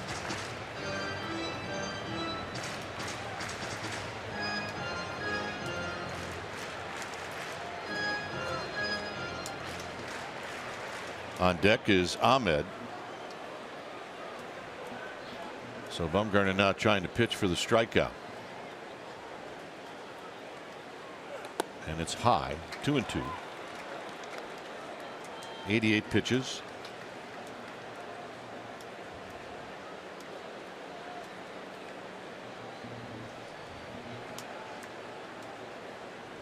Two balls, 2 strikes.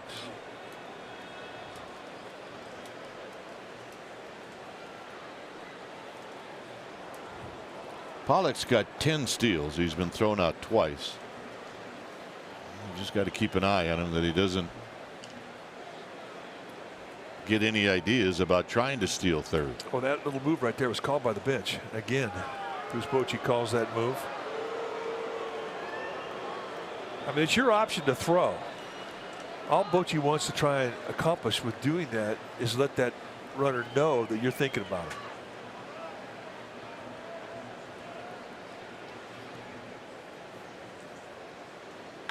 On the ground, and Longoria's got it. And his throw is in time. Ball hit hard. Nice play by Longoria. Pollock has to stay at third, and here's Nick Ahmed.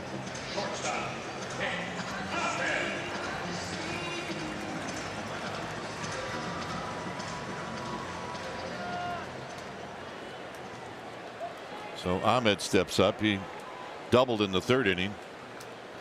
He doubled off the bottom of the wall in left center field.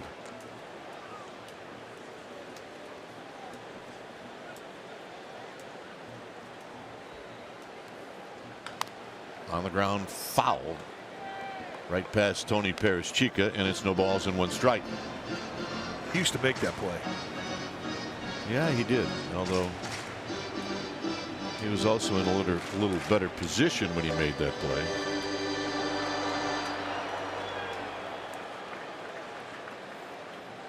Former teammate, really a great guy.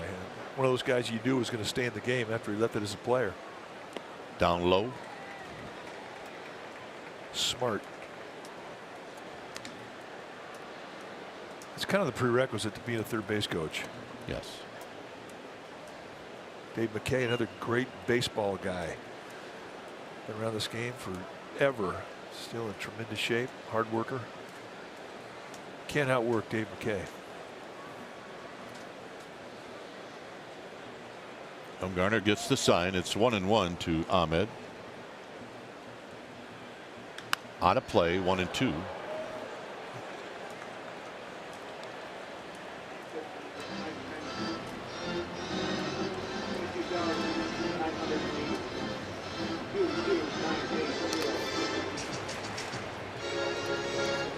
$22,980 is Buster Posey is going to go out and tell Bumgarner, the crowd. Well, I mean, that's a big thing if you have an attendance clause in your contract.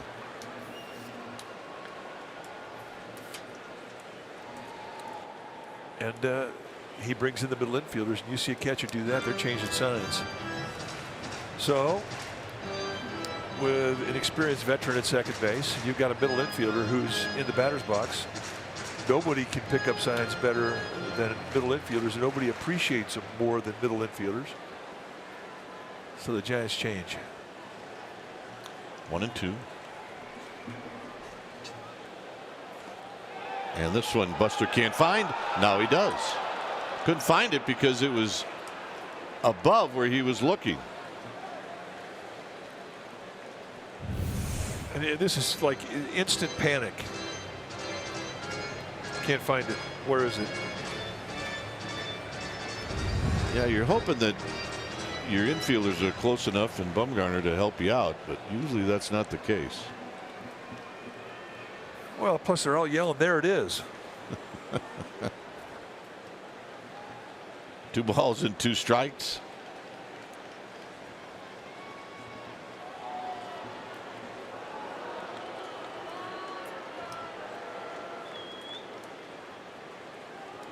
There it is, just isn't much help.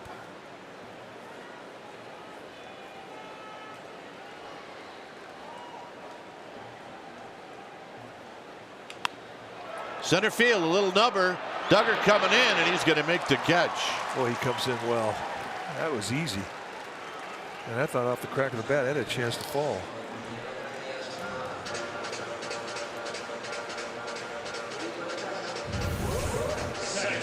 Watch him come out of the top of your screen. Piece of cake. Nice play. Here's Marte. Sweet spot. The big man liked it.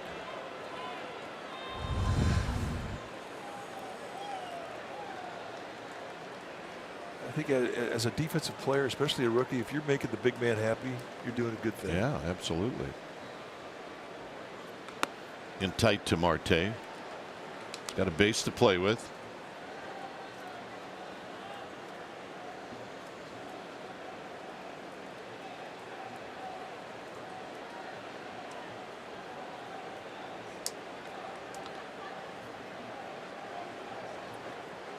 On the ground, foul. 1 ball and 1 strike.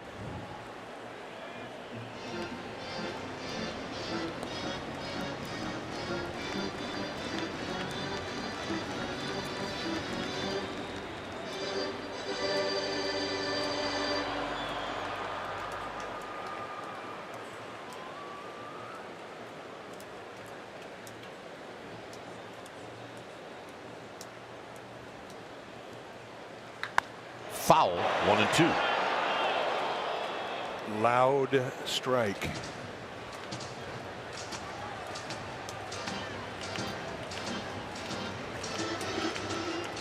The beautiful thing about a strike like that is that it feels good in your hands if you're in that batter's box. I mean, he barreled that thing.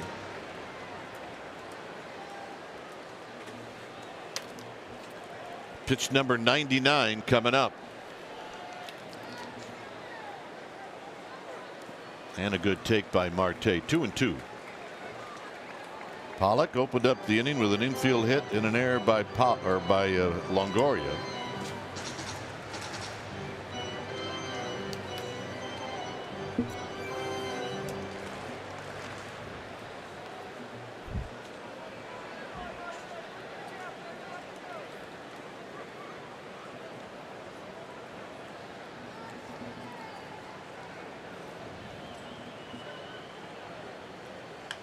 On the ground, foul again. It stays at 2-2.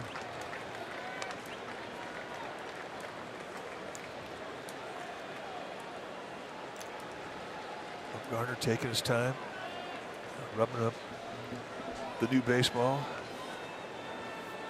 There you see the pitch count. I mean, he's really had to dig deep.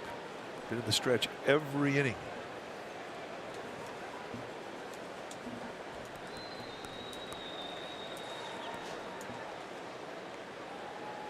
Got him, and that'll end the inning. Strikeout number 5. 6 innings coming up.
San Francisco Giants baseball on NBC Sports Bay Area, home of the authentic fan.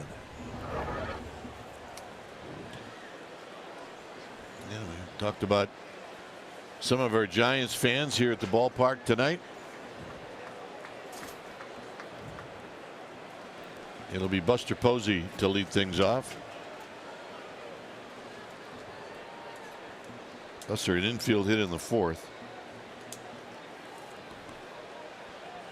And he takes a pitch low for a ball.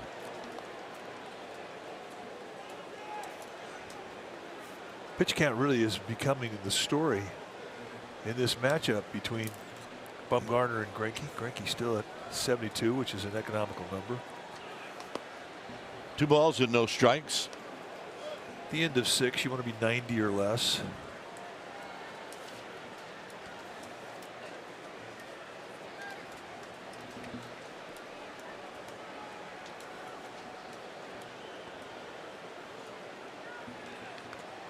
Posey fouls it at the plate. 2 balls and 1 strike. Giants with some activity down their bullpen now.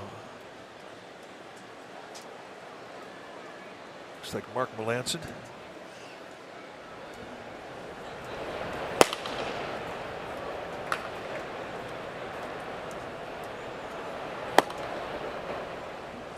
Two and 1.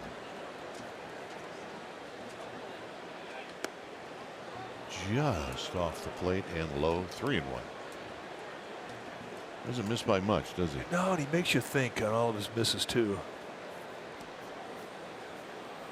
Pitches are coming into you. You got to think, do I need to cover that? That's why you want to stay out of the 2-strike count against him.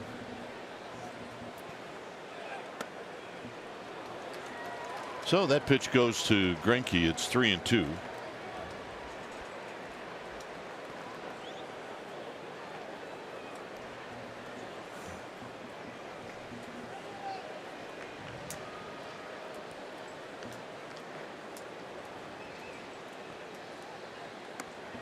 And the walk.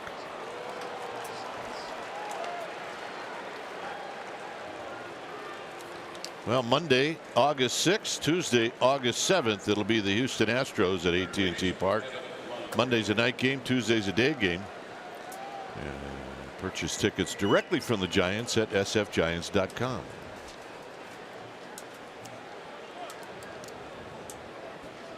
It may be that he's done. Well, 101 pitches and a lot of stress throws. I think it had everything to do with the decision. So Longoria, who homered in the first,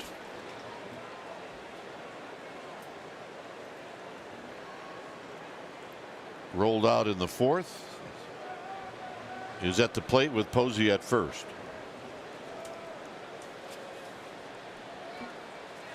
Here he takes in tight.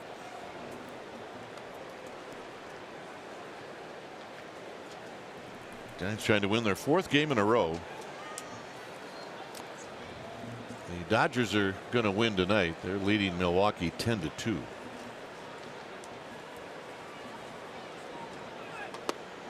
Two balls and a strike. But the Padres beat the Cubs 6-1.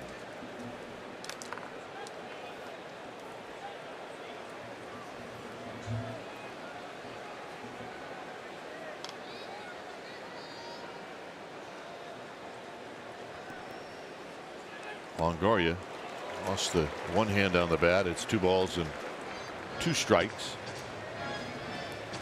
Stone crab. You take a swing and you lose one hand off the bat, you become a stone crab. One claw.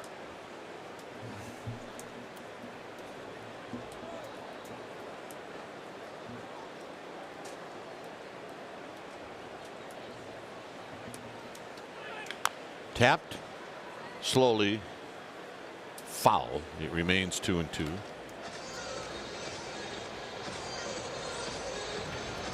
The Rockies suffered a tough one. They had a 2-1 lead in St. Louis in the 9th with 1 out and nobody on, 3 straight hits, and they lost 3-2. Those hurt, especially this time of year. That guy happy. 2-2. Crawford on deck.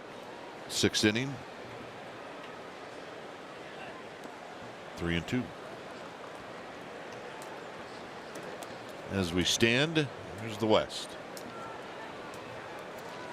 Now 4 teams above 500, all within 5 games of first place.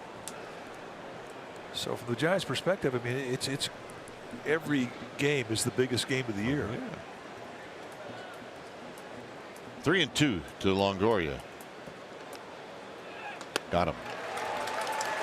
It's a perfect pitch. 1 out. 4th strikeout. Here's Crawford. Set that target down and in. 2-seam movement. And it's movement he hadn't seen. And he saved it for a 2-strike surprise, and he paints the inside corner. It's such a Zach Greinke style of pitching pitch.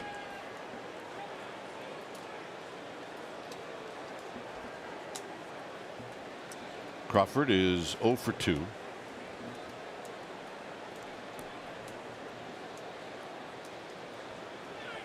And he takes outside 1-0. Crawford looking for a mistake.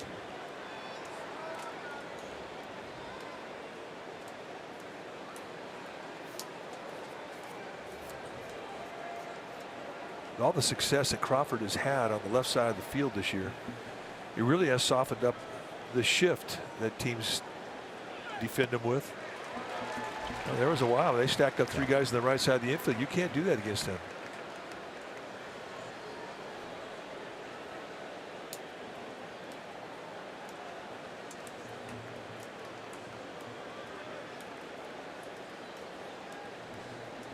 One ball and one strike.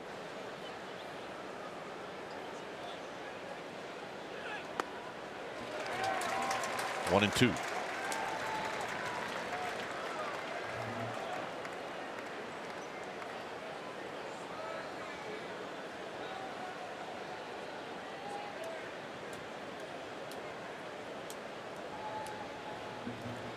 Now a shift. Nobody at third. And Crawford taps it out in front of home plate. They're going to go to second, and they get the out at second. So nice play by Mathis. Well, I knew he had a little time. Posey doesn't have much speed, but it had to be quick. It had to be quick to where if you didn't get him, you might have a chance to get the back end of it. And in the end, not a problem. Swing and bunt coming out off the right foot.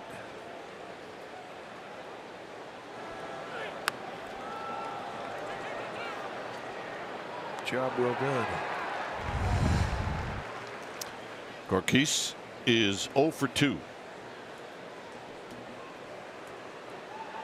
And he takes outside for a ball, looking for that one pitch that he can drive. Well, he likes the ball away. Middle away is his zone, and he likes to get those arms extended. And he's just looking for a ball to be about 6 inches more towards the strike zone.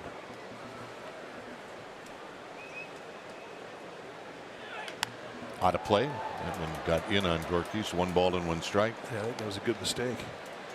90 pitches on the night for Greinke. This is the inning that they've gotten the most pitches out of him.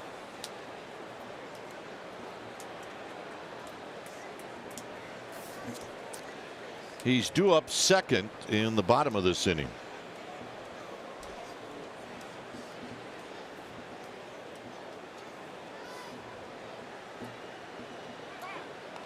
Crawford back.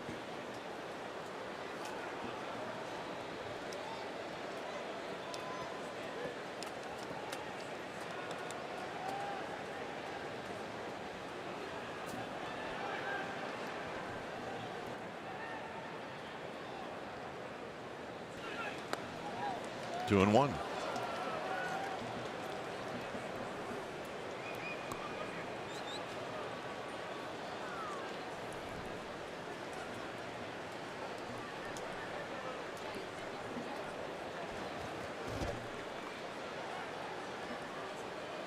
With the ball in the gap, Crawford runs well. And it's 2 and 2. Big, slow curveball. Just took out the back leg.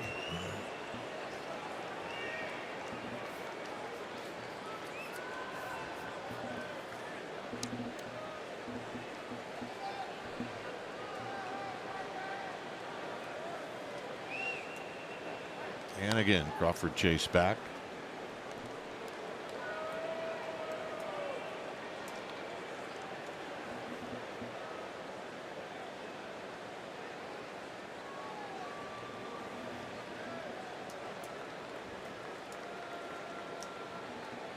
Greinke ready. The 2-2 pitch coming up.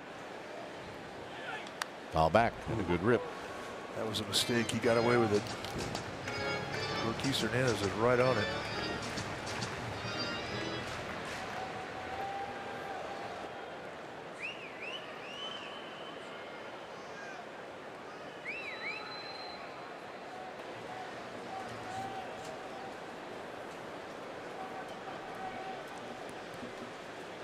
Two balls, 2 strikes.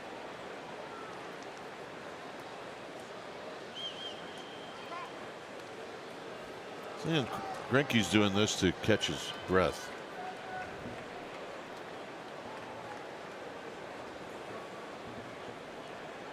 .93 pitches.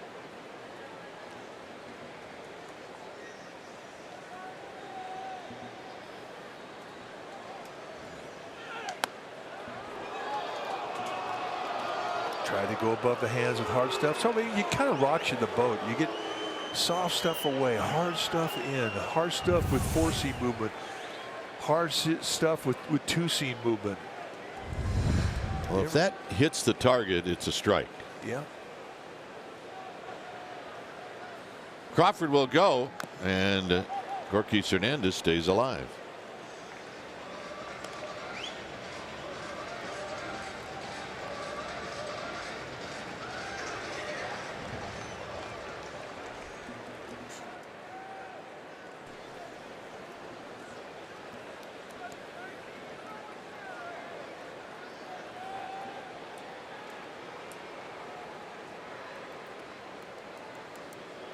So we'll do it again. 3-2. Runner goes, and that'll end the inning. So Hernandez strikes out for the second time. That's 5 for Greinke. We'll be back.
Highest career average here at Chase Field. Giants history.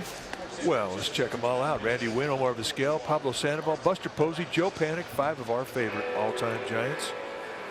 You know, that's another reason why the injury to Sandoval, which he had surgery on, was going to have surgery on, and he's out for the year now. They were counting on him and his offense coming here to this ballpark because he always hits well here. Every one of those guys a favorite. Here's Mathis.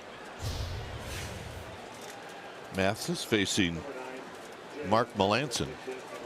John Jay's on deck. And the first pitch from Melancon is high. 1 ball and no strikes.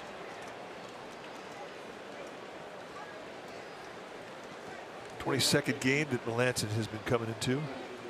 He needs a good outing. He needs to get his confidence back. Here he is trying to protect the 1-run lead, and this first guy up, this is a big guy.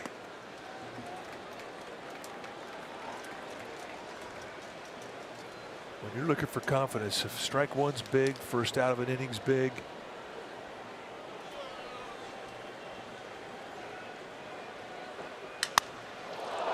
On the ground to Crawford. Nice 2-0 comeback there from Melancon. Here's Jay.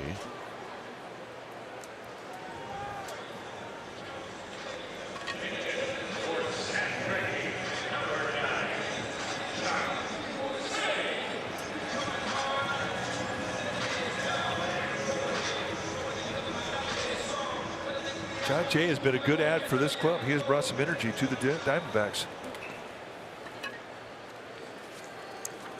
280. As a pinch hitter this year, 0 for 4. 3 for 8 lifetime against Mark Melanson. And he takes down low, 1 ball and no strikes.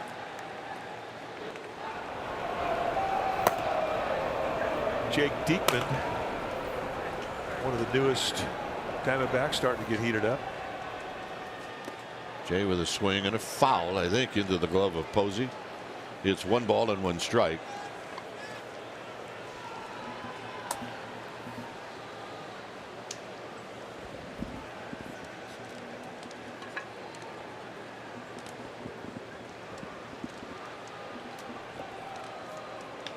On the ground to Slater.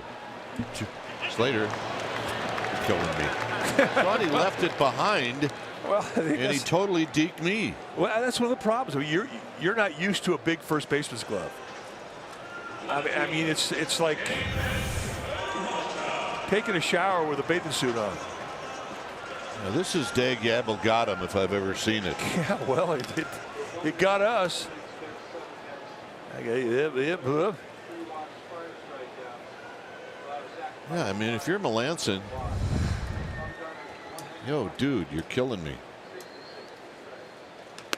Peralta's 3 for 3, and he takes low, 1 ball and no strikes.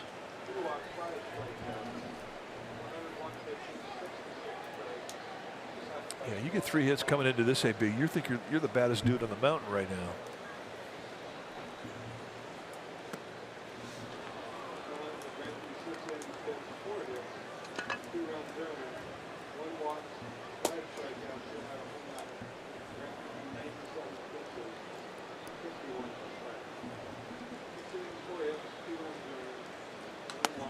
One and 2.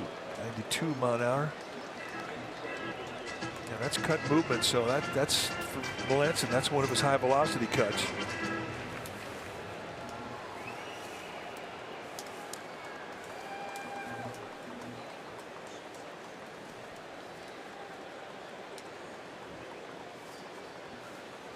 In tight, 2 and 2. Not uncommon. You see Giants pitchers leave San Francisco this time of year where it's been cool and homestands. You come down here to the desert where it's always around 80 in this ballpark. No problem getting loose. They'll put another couple feet on a fastball.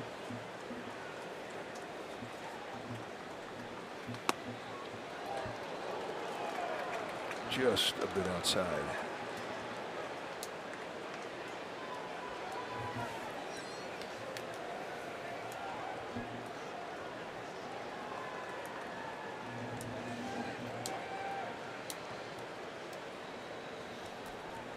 Here's the payoff. Down the left field line, he's 4 for 4. Baddest dude on the mountain. Here's Escobar. First time he's gone to left field, but everything he's hits, that's pretty good noise to it.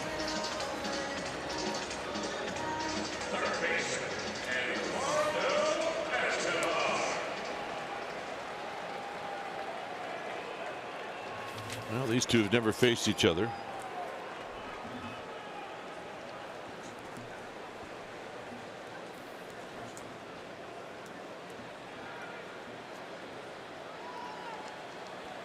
Peralta with 2 steals on the year. There's a strike at the knees.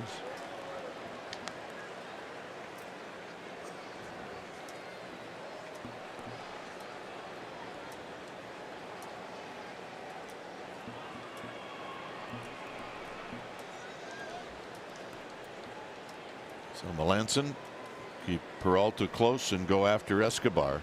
No balls and 1 strike. And that's a little low. Not a bad pitch. 1 ball and 1 strike.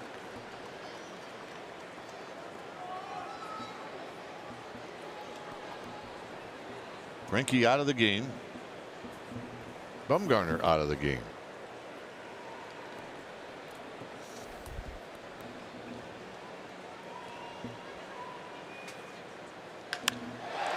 Line drive, McCutchen.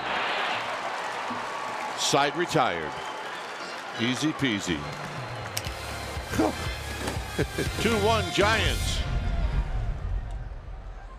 It's time for a fries, floater, sink, so let's head out to the Ram Trucks.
Your local Toyota dealer. Bumgarner out of the game. Greinke out of the game. Bumgarner's got a chance for a win. Peralta's 4 for 4. Longoria hit a home run, and Bumgarner also had an RBI, and the RBI was to take the lead. When it's time for a change, think Speedy Oil Change and Auto Service, your trusted oil change tune-up and brake experts. So Jake Diekman, who just joined this Diamondbacks team, coming in. 48th time he's come in. What you see are his numbers with the Rangers. Good numbers. 48 strikeouts in 39 innings. He's a hard thrower. You're going to see mid-90s fastballs. A little bit of a crossover step. He warmed up with a curveball and a slider. More curveballs than sliders. And Jake Darno, by the way, is going to pinch hit. We did not see a changeup. Diekman, 31 years of age, 6'4", 205-pounder. Outside for a ball, 1 ball and no strikes. Darno has done a nice job since he came up from Sacramento. He's got 3 home runs. He's got 7 runs batted in, and he's hitting .273. In San Diego, in game 1 of that series, he hits a 3-run home run, and the Giants don't win that game if he didn't do that.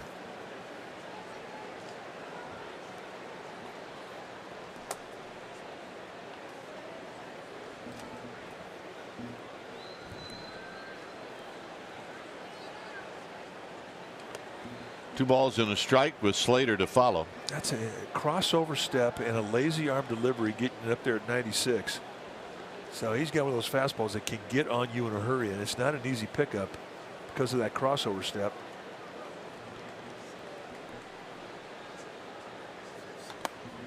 2-2. Impressive strikeout totals for Diekman with 48 and 39 innings, but he also walked 23. That's a lot.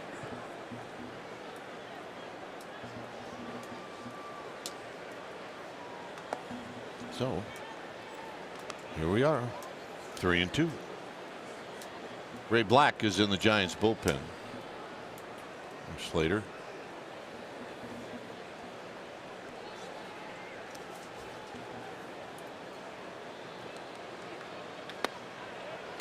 Got him.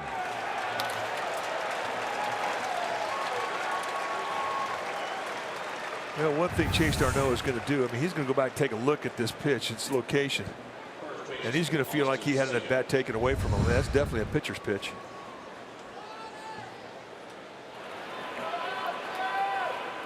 Well, it's usually a pitch you get if you're constantly throwing strikes. Yeah, well, it's not one you get when you've kind of been all over the place.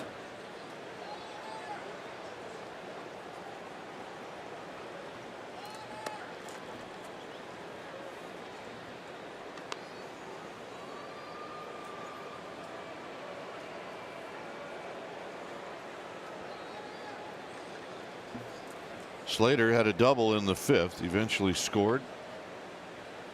And the run that he scored is the lead run in this game, and that pitch is high. It's 2-0 with Duggar to follow.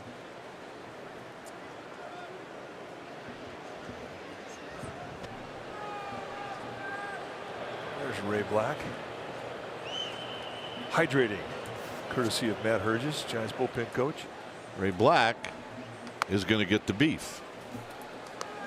Goldschmidt, Pollock, Souza. Equals the beef. The heart.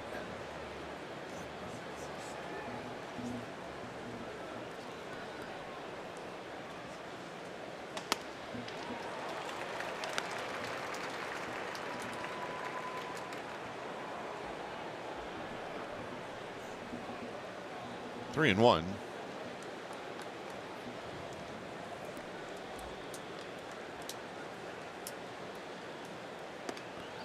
And the walk. So here's Duggar. Duggar's a guy that has a reputation of having a good eye. With Hunter Pence coming out of the dugout.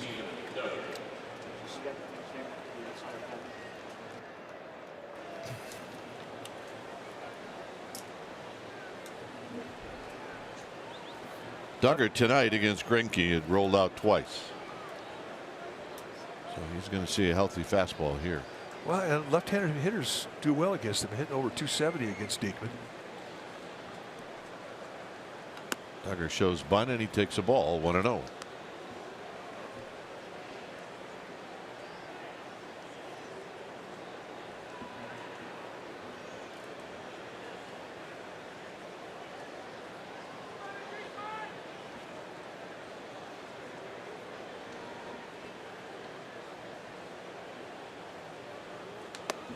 Two and 0.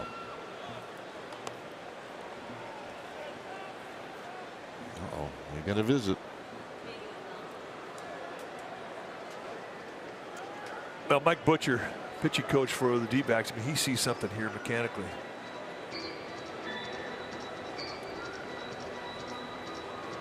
You know, mechanics, when you see a guy who's missing up, I mean, you can make suggestions. The thing that throws a monkey wrench in the whole thing is that you're thinking about the runner at first. So all your concentration can't be to your mechanics. You've got to control that running game.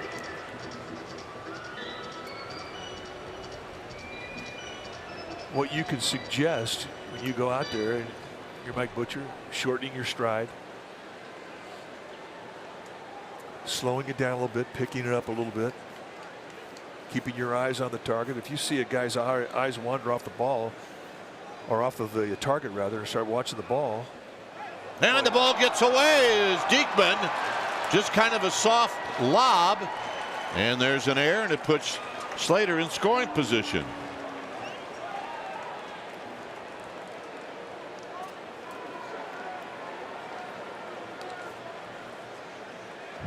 Remember when Jeremy Affeldt used to have problems throwing to first base? I bet Diekman is a guy that has a similar problem, just looking at that flip over to first.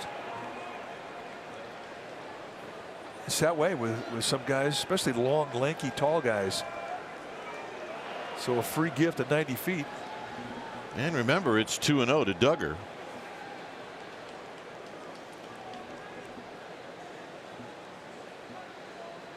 And Duggar lines it foul. Just got out in front. And it's 2 balls and 1 strike. Our ball dude moving pretty good. Yeah, the Golden Glovers moving around pretty good. Well, they make them sell magazine subscriptions before the game, and that's why they're dressed like that. I did not know that. Well, I just made that up. But he is a Rawlings guy, the old left-hander.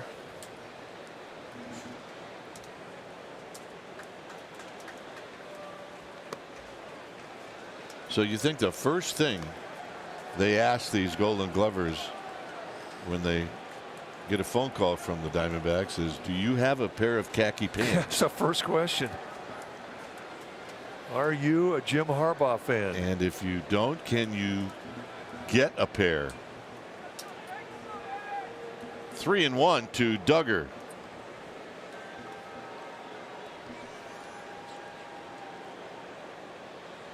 And this goes to the backstop. And Slater to third.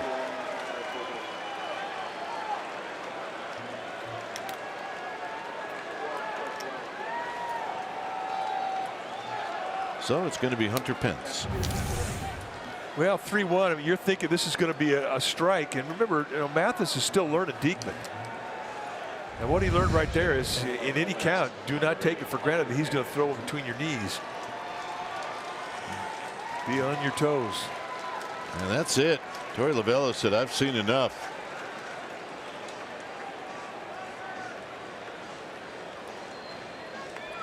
By the way, my dad's 93. I don't think he's ever owned a pair of khakis. Really? They just don't really look good when you're milking cows. No, that is not a good look when you're sitting on a stool. Ziegler's going to get driven in on the cart. So Ziegler's coming in. It's 2-1, and we'll be back.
presented by the authority of the San Francisco Giants and may not be reproduced or retransmitted in any form. And the accounts and descriptions of this game may not be disseminated without the express written consent of the San Francisco Giants Baseball Club, LLC.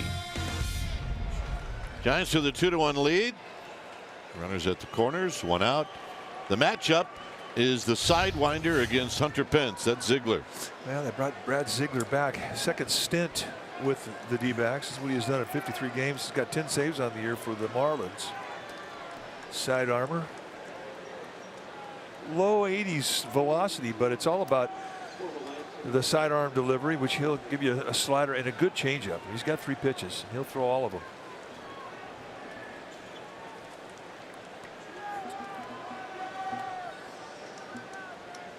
Hunter Pence, first pitch, center field, and tagging is Slater, and Hunter Pence does the job on 1 pitch.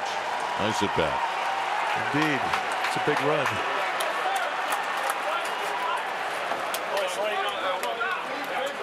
And he wasn't waiting around. He was looking for something early in the count. Got it. I mean, it's not an easy thing to do, hit a fly ball off of Brad Ziegler. I mean, he's a ground ball guy. So he's good at bat. Got his reward back in the dugout. We'll see if Duggar tries to steal the bag here with 2 outs. Good time to go when you have your leadoff hitter hitting. If you steal a base, hey, you got to run in score position. If you don't, you get to lead off next inning with your leadoff hitter. McCutchen foul. Jeff Mathis, the catcher for the D-backs, he's got a good arm. And Ziegler, I mean, he's pretty quick out of the stretch, so it's not an easy base to steal.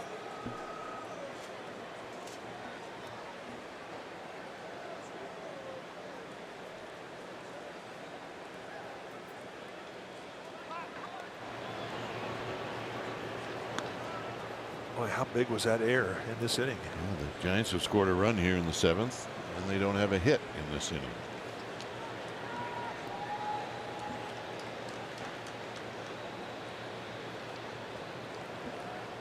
Duggar leaning. He does not go. And there's that frisbee for a strike 0-2.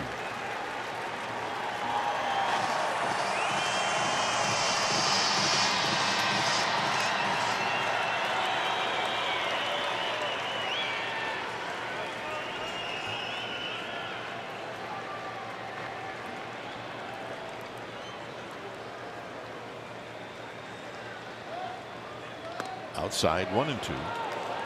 So he tried to frisbee it out a little bit farther. Almost got the fish to bite.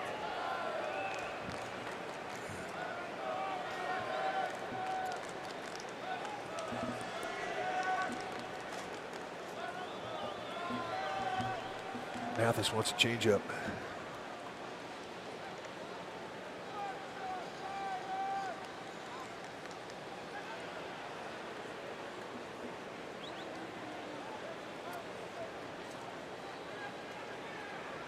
Could also been the sign to do what he just did, step off.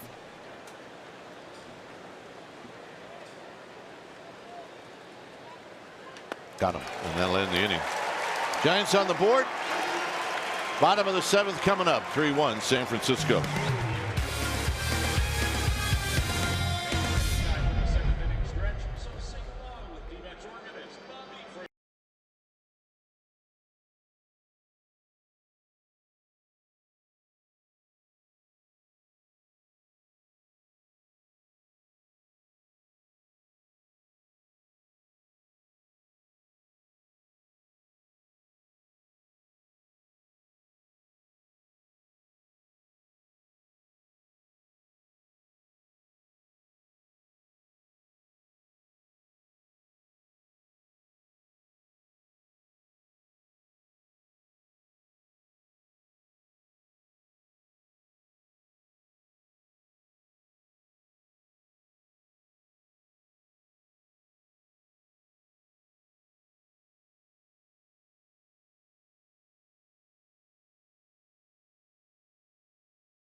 NBC Sports Bay Area is brought to you by Southwest. Yes to low fares with nothing to hide. That's transparency. By Heffernan Insurance Brokers. Insurance and financial services for you and your business. Visit hefins.com. And by Xfinity. X1 will change the way you experience TV. Giants with a 3-1 lead. When it's time for a change, think Speedy. Oil change and auto service, your trusted oil change tune-up and brake experts. Ray Black, the new pitcher now for Bruce Bochy. 10th time that we've seen Ray Black. Remember, he started out his first outing. A couple of walks, home run. He had 3 earnings right off the get-go, and since that time, he had given up a hit. 11 strikeouts. You're going to see a high-velocity fastball, curveball, slider combination. And he'll go right after the beef in this lineup, led by Paul Goldschmidt, who's 0 for 2 in this game with a walk.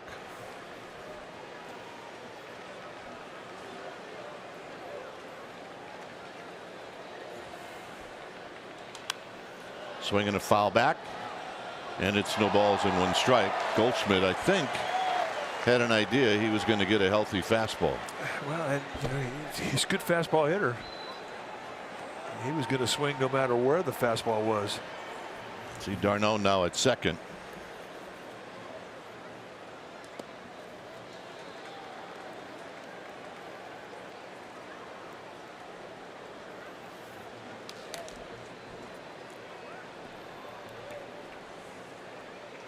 One ball and 1 strike. Foul back, nothing in 2.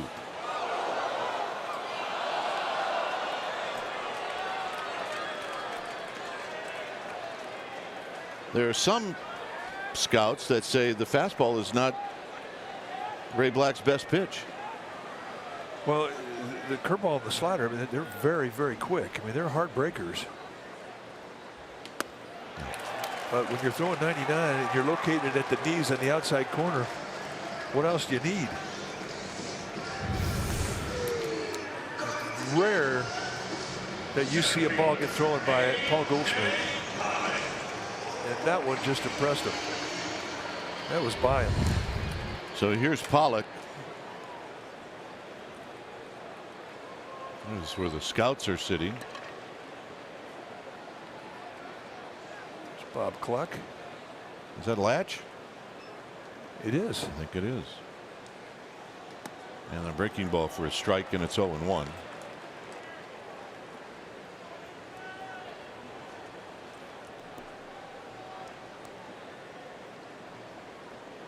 Pollock had an infield hit in the 5th.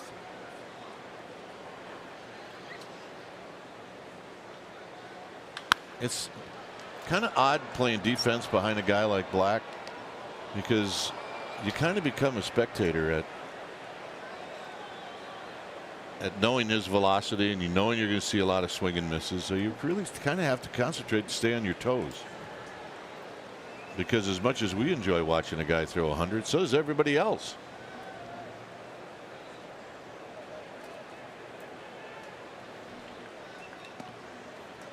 1-2. Well, it's one of the things he just stops everybody in their tracks. Guys with great power at the plate, guys who throw hard, guys who have above average, way above average speed. Got him. Again, perfect location with the breaking ball, and that's the breaking ball I think the scouts are talking about.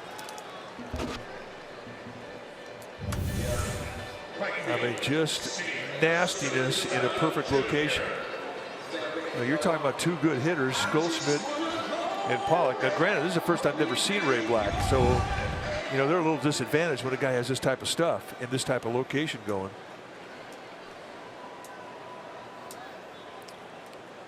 Souza's 0 for 3.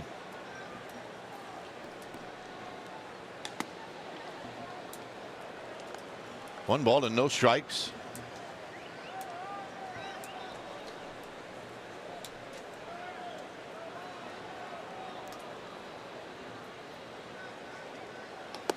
One of the biggest outs in this game came in the very first inning, and Souza was the hitter with the bases loaded and 1 out. Souza hit a line drive to the left of Longoria, and Longoria stretched out and made the catch. Bumgarner then got Ahmed to bounce out, and he really dodged what could have been a big inning. There's a strike. It's 2 balls and 1 strike. Souza, semi-stank guy to Tony Randazzo, the plate umpire. You don't get the full on unless it's a called strike 3. 2-2. Comes right back, same location, 97. So 4 pitches, 4 fastballs.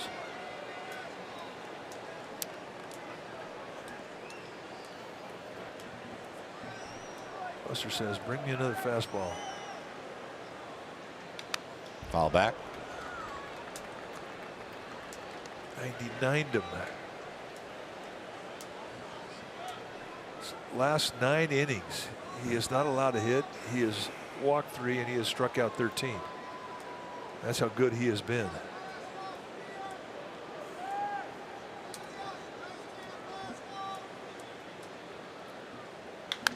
Popped him up. If any pop-up was going to hit the ceiling, it was going to be that one, and that'll end the inning. Black does a nice job. 8th inning coming up.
One 8 RBI Baseball 18 delivers an all-new franchise mode and much more. RBI Baseball 18 is available now, and you can learn more at RBIBaseball.com. Rated E for everyone. Ziegler to Posey. Giants with a 3-1 lead and a called strike, and it's 0-1. Well, we talked about the Haboob that hit the Valley Monday of this week. Well, it's hit again, preceded by high winds, and now it is pouring outside. Outside to Buster Posey. It's 1 ball and 1 strike. I didn't know what a Haboob was till John Miller told me. I mean, I thought I did, but I was way wrong. Posey down the right field line, a base hit. And this will be more than just a single. Is digging it out as Souza, and Buster's got a double. And that's his second hit and the 3rd time he's been aboard.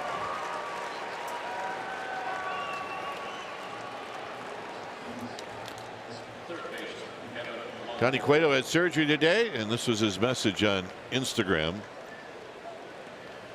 Well, I'm resting after surgery. I'm going to work hard, and I'm going to come back stronger than ever, and I believe him. And what you don't see is later on he wrote, and I'll be throwing a bullpen tomorrow. You know what? One of the things we really like about Johnny Cueto is he's a baseball player. He loves to play baseball. He is. I mean, When I said that, he might actually go out and do that left-handed. As Longoria takes outside for a ball.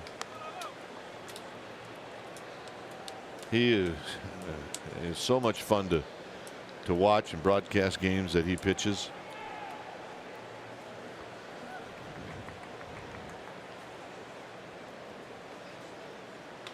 Foul when the Giants signed Johnny Cueto. We immediately heard from the Hall of Fame broadcaster of the Reds, Marty Brenneman, and Marty said, "You are going to have so much fun watching him and broadcasting his games," and he was right.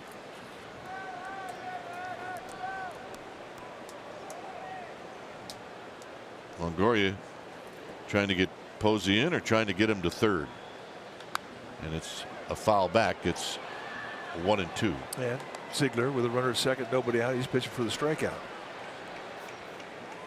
So each guy has intention in that batter's box as to what they're trying to do. See, there is a little leakage right out there by second base. Nope, it's 2-2.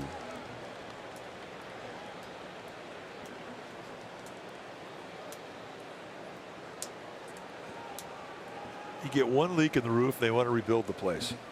Unbelievable. Remember, it used to be on the mound. Wasn't the leak on the mound? Yeah, I think there still is. Longoria check swing, and this is not going to do anything except tick Longoria off. 1 out.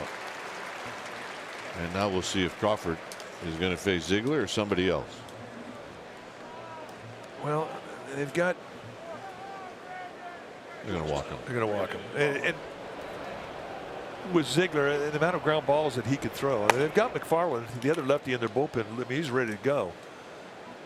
But I don't think Torey Lovullo had any hesitation just setting up the force, anticipating he's going to get a ground ball off of Gorkis Hernandez. We do need a bat boy to get Crawford's gear, though.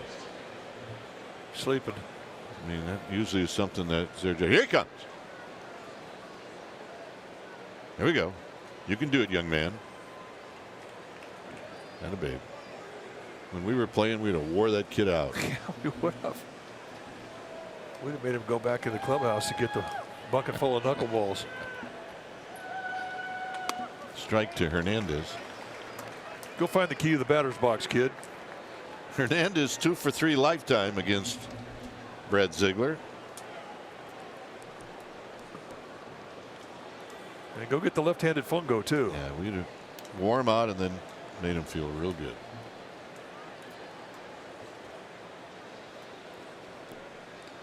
Nope.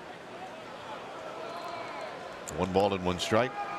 It was automatic too. You'd send him out for the fungo and he'd bring it back and he said, no, the left-handed fungo. And off he'd go back into Mike Murphy's clubhouse. Murph, they want the left-handed fungo.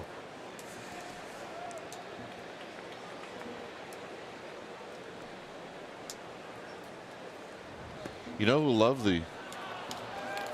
get the key to the batter's box more than anybody? Yeah, the umpires. Yeah.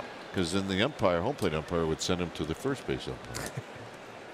And He's got it. Send him to the second base umpire. No, I don't have it. Gabe Morales at third has it. 2-1 to Hernandez. A little bloop and a base hit. And Buster Posey's got to stop. And now the bases are loaded. Steven Souza, the right fielder for the D-backs, he's got a good arm.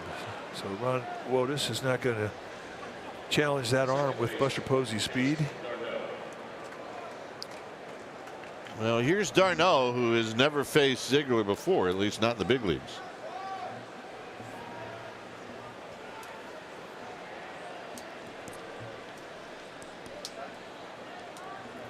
So Mike Butcher going to come out. And this is all about a scout report. But for a guy like Ziegler, I mean, if you get a pitching coach coming out and say, well, this guy, he doesn't like breaking balls and you could jam him. Well, okay, that's for a conventional 3/4 arm slot guy. For a guy like Ziegler, I mean, he's going to try and throw his sinker, his slider, and his changeup to get a ground ball. I mean, that's what he does.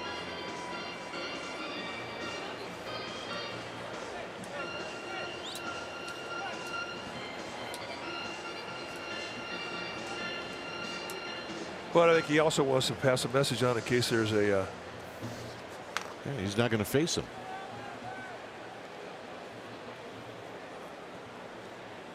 So Alan Hansen is going to face Ziegler, and now they cannot. I mean, Ziegler has to face the next hitter. Well, and he can't. And Mike Butcher can't call timeout and go out there and talk about how they want to face what they want to do in this at bat. One thing about Hansen, he's a switch hitter. He's a low ball guy from the left side, and he's got good speed. He's not an easy guy to double up, which might have been another thought process that Bruce Bochy had, but that's it. I don't think that Torlavella wants to have Hansen hit left-handed, perhaps. He's asking if he can take him out. I don't think he can. Once Butcher went out there to talk to him, he's got to face the next guy. Advantage Bruce Bochy. Not going to change what Ziegler's going to try and do.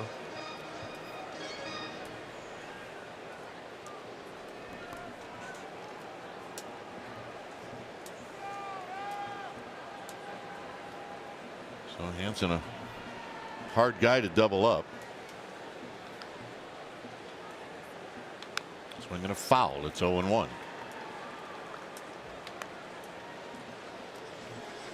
Giants trying to create space right here. Yeah, this is the difference of where are you at in the 9th inning? What kind of a lead do you have?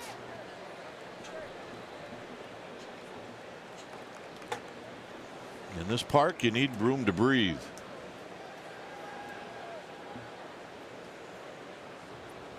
In the dirt. Posey not going anywhere. 1 ball and 1 strike. Good job, Jeff Mathis. Blocking that ball. I mean, with Ziegler, I mean, when he got 0-1, he's going to go 2 times below the strike zone.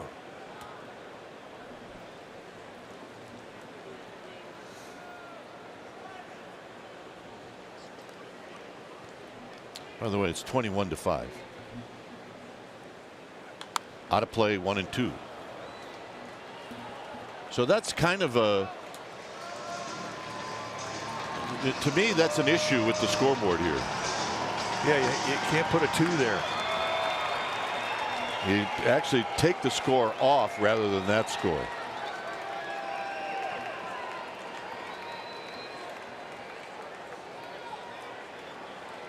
One and 2 to Hansen.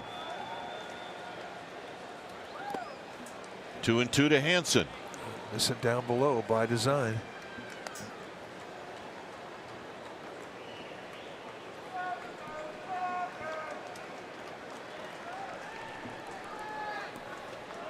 Posey, Crawford, Gorkis Hernandez.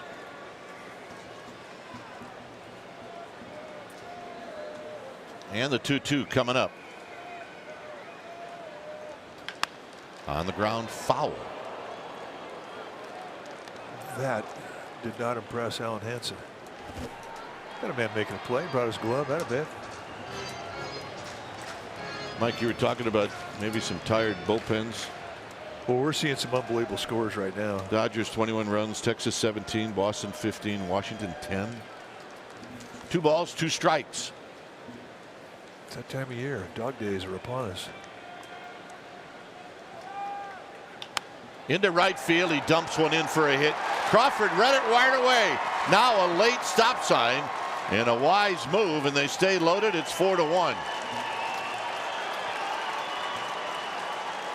Hansen comes through. Crawford read it right away, but right fielders don't play very deep here. Nice 2-strike job getting it done. And you watch Crawford. I mean, you go until you get the stop sign. I mean, he's thinking home, and all of a sudden, whoop. He'd have been out. Yeah, he'd have been out. So Ziegler is going to be taken out of the game. We'll let you know who's coming in the game. It's 4-1, and we'll be back.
Craig Papa, Ray Ratto, and Kelly Johnson bring you the happy hour on NBC Sports Bay Area at NBCSportsBayArea.com. Also available to listen live and as a podcast on NBCSportsBayArea.com.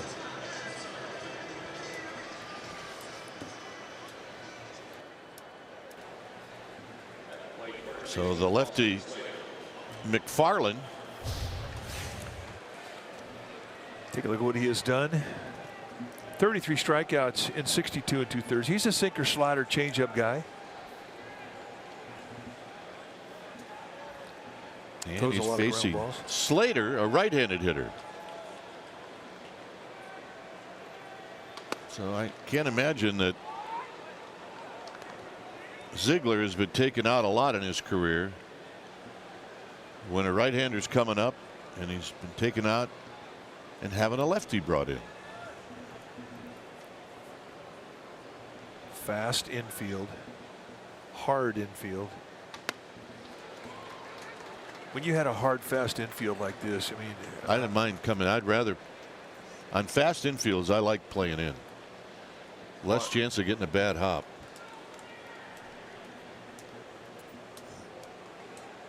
well, that's the question I was going to ask you. 1 ball and 1 strike.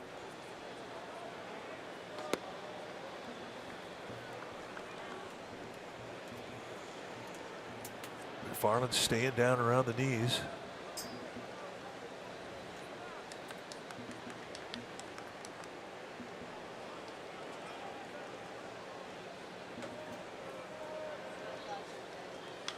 Out of play, 2-2. So still a spot where you got to continue to add on. And from Slater's perspective, I mean, you're trying to get something up in the outfield to score the run. You've got good speed with Crawford at third. You need a medium fly ball. As Ty Block and Sam Dyson are heating up.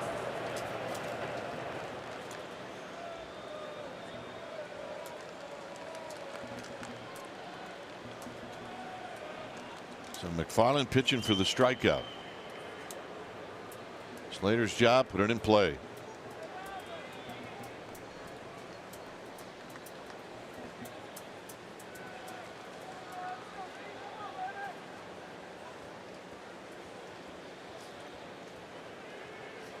Up the middle of the base hit.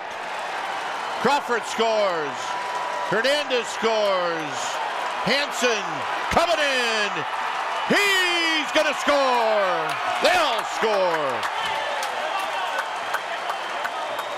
And thanks to the D-backs kicking it around, the Giants lead 7-1. Great at bat from Austin Slater. The Giants getting it done in 2 strike counts this inning. And that's the separation that Bruce Bochy was craving for. Going right back up the middle. We talk about how hard and fast this infield is. And with a drawn in infield, you limit the range of your infielders. And a disciplined bat back up the middle from Slater. Get the job done. Pollock gets charged with the error, allowing Hanson to score. And here's Duggar. And Duggar shoots it up the middle, and he's got a base hit. And here comes Slater, and it's 8-1.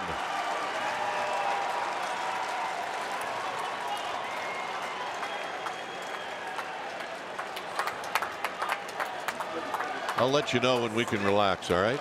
Yeah, it's not yet. Closer, though.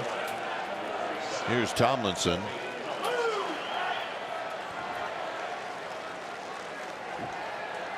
It's just the nature of the ballpark. Here at Coors Field, you just don't trust them. Slater has scored 3 times. He's got 2 RBIs, and he's 2 for 3. Remember, Buster led off this inning with a double down the right field line. Here's Tomlinson, still just 1 out.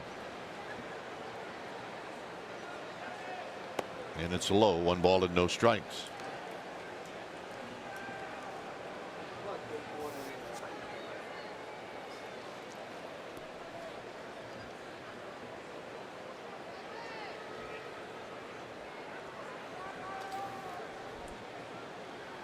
Tomlinson waves at a pitch in the dirt. 1 ball and 1 strike.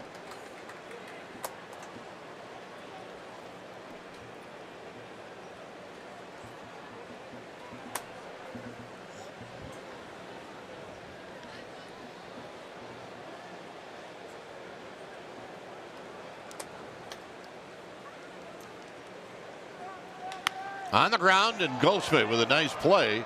That's 1, and they will not get 2. But Goldschmidt saved a base hit. Take a look at the base hit off the bat of Slater, and watch Alan Hansen coming around second base. And all of a sudden he picks up the go sign and he kicks it into another gear to a belly slide.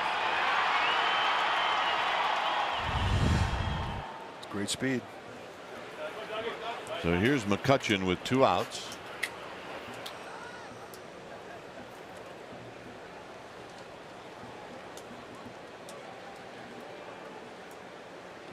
This has been one Haboob inning. Boy, it really has. I didn't even know what that was till tonight. Oh.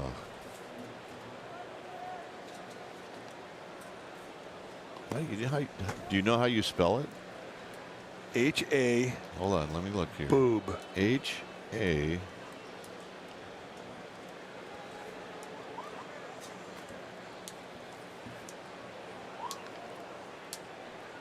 No, it's not working.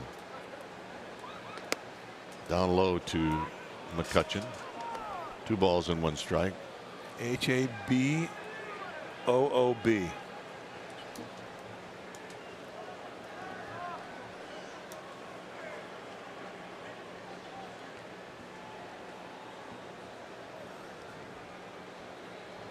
Two-one pitch is down low.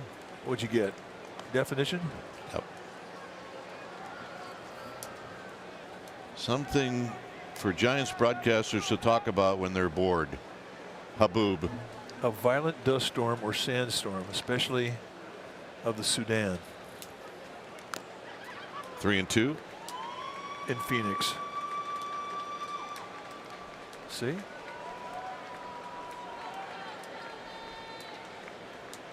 So we thought John made it up. No. They've got it in the Phoenix newspaper. Haboob over Phoenix. And we saw it, kind of.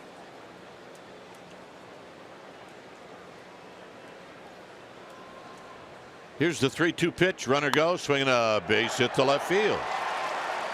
Tomlinson's going to scurry over to third, and Buster's going to hit for the 2nd time. That was what's something that McCutchen needed. Look, he was sitting on an 0 for 4 after he had a couple of good at bats. So here's Buster.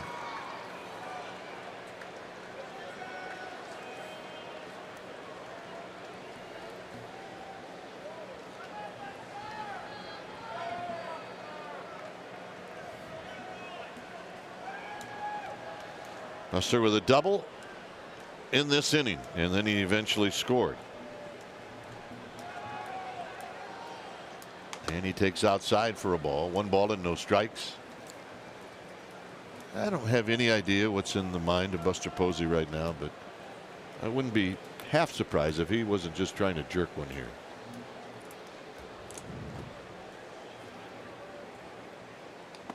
Two and 0.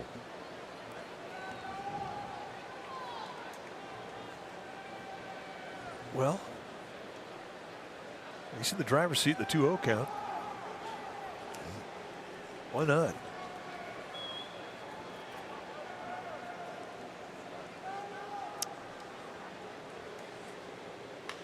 Up the middle, and that's going to end the inning. Giants score 5 times. Bottom of the 8th coming up. It's 8-1.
6:30. We'll have first pitch pregame live at 5:30. And it'll be right here on NBC Sports Bay Area, also streaming live on the NBC Sports app. It's a 8-1 lead for the Giants. It was black last inning. It's block here in the 8th when it's time for a change. Think speedy. Oil change and auto service. Your trusted oil change, tune-up, and brake experts. So Ty Block in now for Bruce Bochy. 6-6 on the year with a 4.48 ERA. 90 innings of work on the season. And I think Bruce Bochy would like to see Ty Block finish this game. Here's Ahmed. And Ahmed takes a strike. Quality innings for Melanson and Black. There's Hansen at second. 1 ball and 1 strike. 35 in Greece.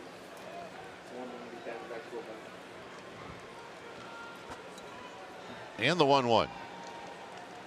1-2. Big play in this game, but Bruce Bochy knew that he could use Alan Hansen and guarantee that he was going to hit from the left side.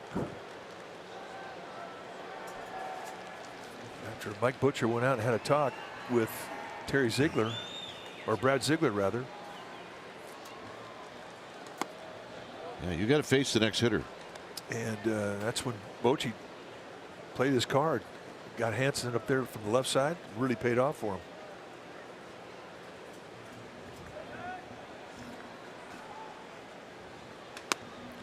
Three and 2. Marte to follow.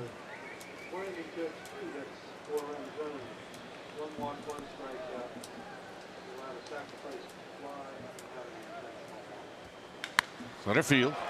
Duggar. 1 out.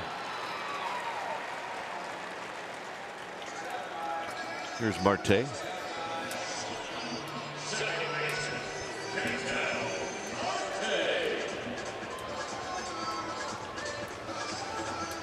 Marte with a walk and a run scored in the 2nd. Infield hit in the 3rd, and then Bumgarner struck him out in the 5th. In the dirt, 1-0. Mathis on deck.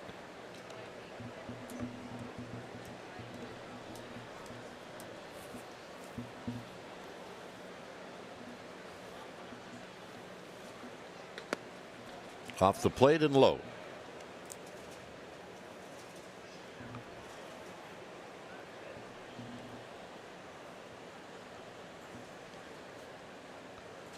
Foul back. So Marte not wasting any time, waiting around, letting it fly.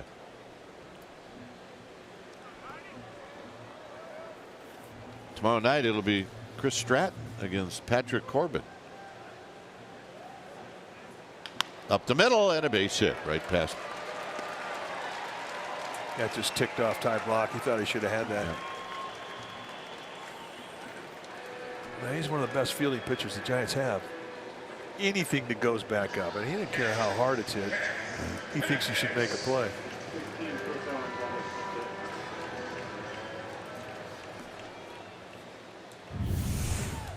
Look at the position he's in. And he just couldn't get his glove up high enough. Yes, and look, if it's a quick infield for infielders, it's the same for pitchers. Yeah, the only difference is, I mean, you start off 60 feet 6 inches away, but when you take about a 6-foot stride, now all of a sudden you're 52, 3, 4 feet away, depending on the size of the pitcher. Mathis is 0 for 3. Here he takes a strike. Chris Owens is on deck. Matt Andres is in the bullpen.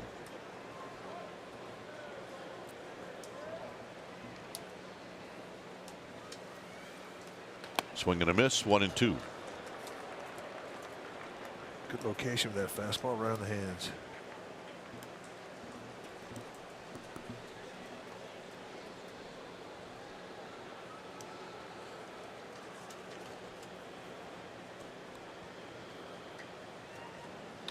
Foul. First base side.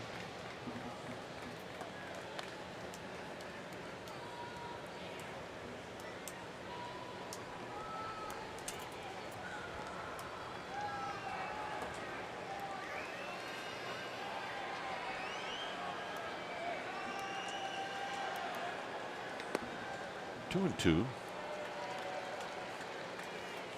This is it, right, for traveling to the desert this year? This is our final time down here against the D-backs. Giants go back to Los Angeles, San Diego, and Denver one more time. Well, when you think about, as broadcasters, we start making trips to broadcast games as early as the last week of February when we fly down here. We end up going back and forth during spring training. This is probably our maybe 8th or 9th trip this year here.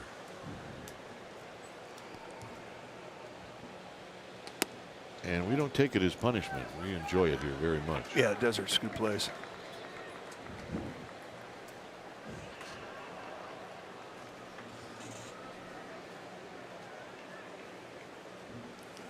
Three and two. Hit well into right center field. McCutchen on the move. At the wall. And he makes the catch.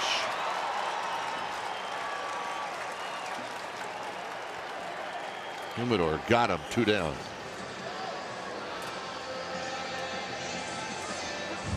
Well, I don't think there's any doubt.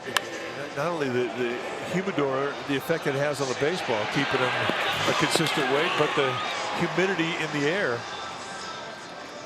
And in the end, can of corn. But off the crack of the bat, you know, we're thinking, uh-oh. You know, he's done a really nice job in right field for the Giants. He has. Offensively. There's a strike to Owings. When you think about how difficult AT&T Park is playing right field, Andrew McCutchen absolutely has done a nice job.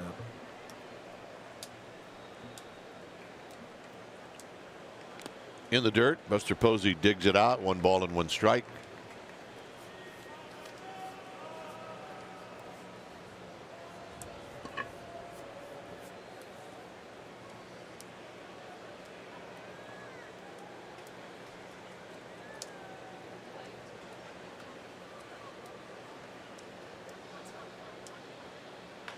Chopped to Hansen.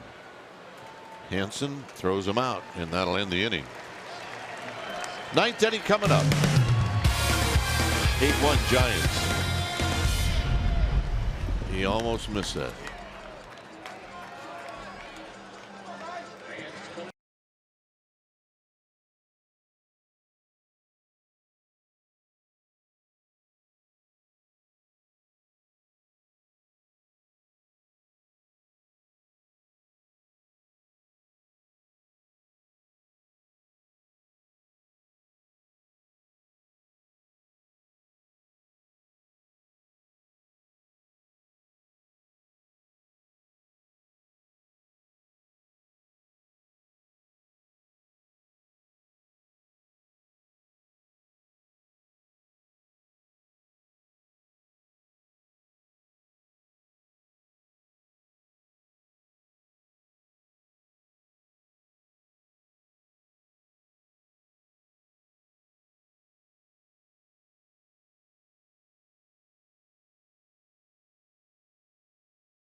When it's time for a change, think Speedy Oil Change and Auto Service. Your trusted oil change tune-up and brake experts. It's Matt Andrees. And take a look at what he has done. I mean, they've actually started him at Tampa before he got over here. 3-5 with a 4.38 ERA, 63 strikeouts in 63 innings. He warmed up with a fastball, changeup, and a slider. But look at what lefties are hitting against him. 190. Righties hitting 297. Unusual numbers. Well, he's facing an old teammate. 1 ball and no strikes. You'll see low to mid 90s fastball. He got a little crossover step, so he hides it a bit.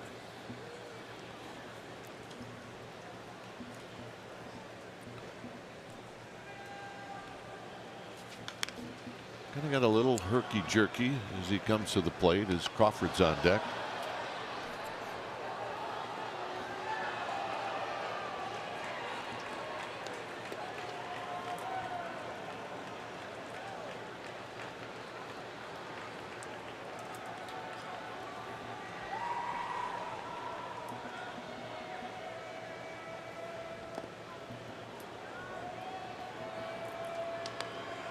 Look at his mannerisms and go back to guys that you played against, and just watching him, and even in the face a little bit, he looks like Ed Whitson. Yeah, he does. Former Giant. Out of play, 2-2. Bubba. Great player. You're always evaluated by who you get traded for. Who'd you get traded for? Ed Whitson. Oh, man, he's a good player.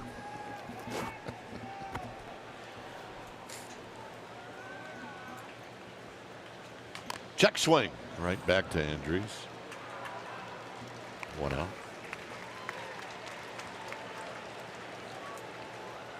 I'll tell you my Ed Whitson story about when the Cleveland reporters asked Whitson, and he said, well, how do you feel about getting traded for, you know, a guy that was really popular here in Cleveland? And Whitson said, I never heard of him. It broke my heart. It crushed me. The ultimate compliment. Who? I never heard of him. Here's Crawford, who takes down low. Well, that doesn't surprise me. I was expecting a little bit more out of Bubba, to be honest with you. I mean, you know, Bubba was strictly a National League guy. That was it. Maybe you couldn't read. I don't know. There was no American League whatsoever. Crawford out of play. It's 1 ball and 1 strike. Let's take a look at the play from Andrew McCutcheon, and he went 95 feet to catch us on the high backhander.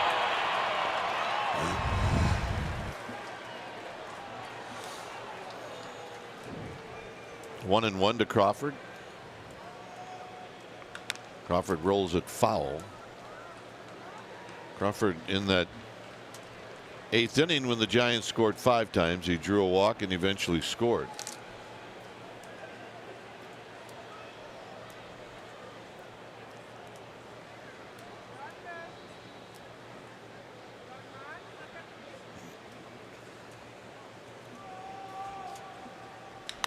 Line drive to left, but for the 2nd time in this game, he lines it right at Peralta, 2 down. And here's Gorkis Hernandez.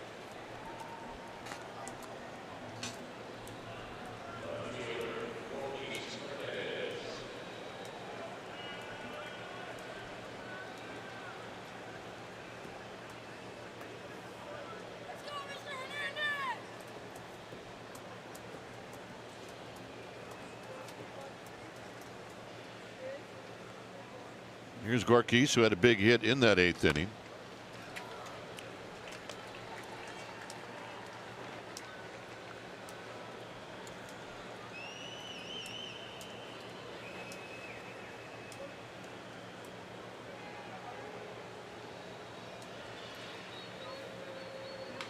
On the ground, and a base hit for Gorkis Hernandez. His 2nd of the game. He was 0 for 3 until the 8th inning.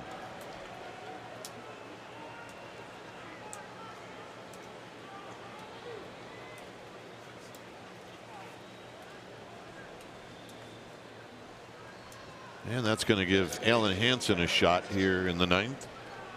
And you're right, Mike. It doesn't look like anybody's up in the Giants bullpen. No, Ty Block's taking it the rest of the way.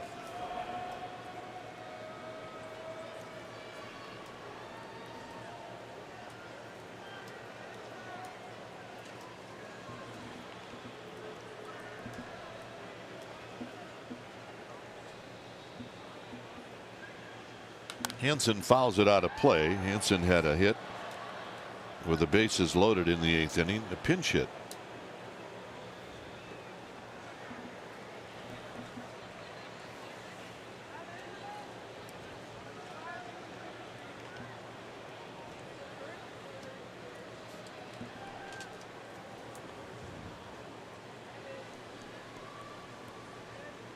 Overshift is on for Hansen.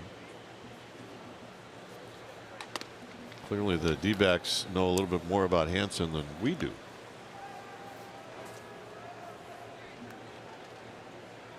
Well, they stack up the right side, thinking against Andres. He's going to pull the ball.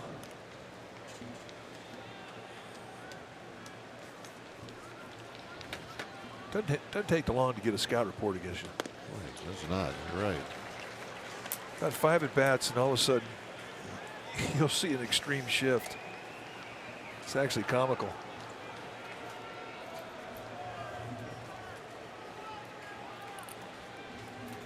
One and two.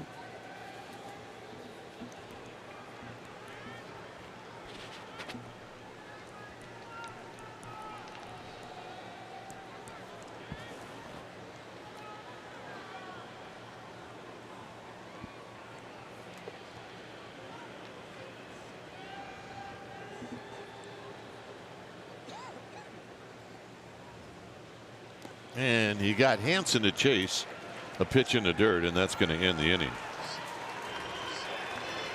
Head to the ninth. It's 8-1 Giants.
It's 8-1 Giants.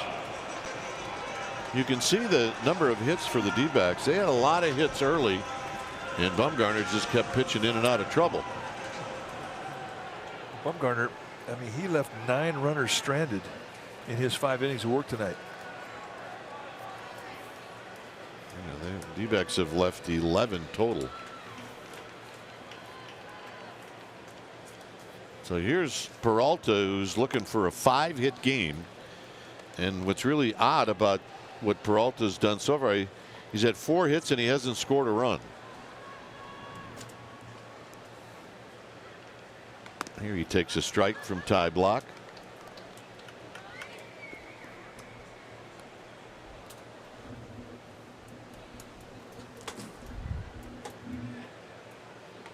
And a bit off the plate. Escobar's on deck, and then Goldschmidt. Block in the 2-1 pitch. Swinging a foul back, 2-2. As we mentioned earlier, Chris Stratton tomorrow night against Patrick Corbin.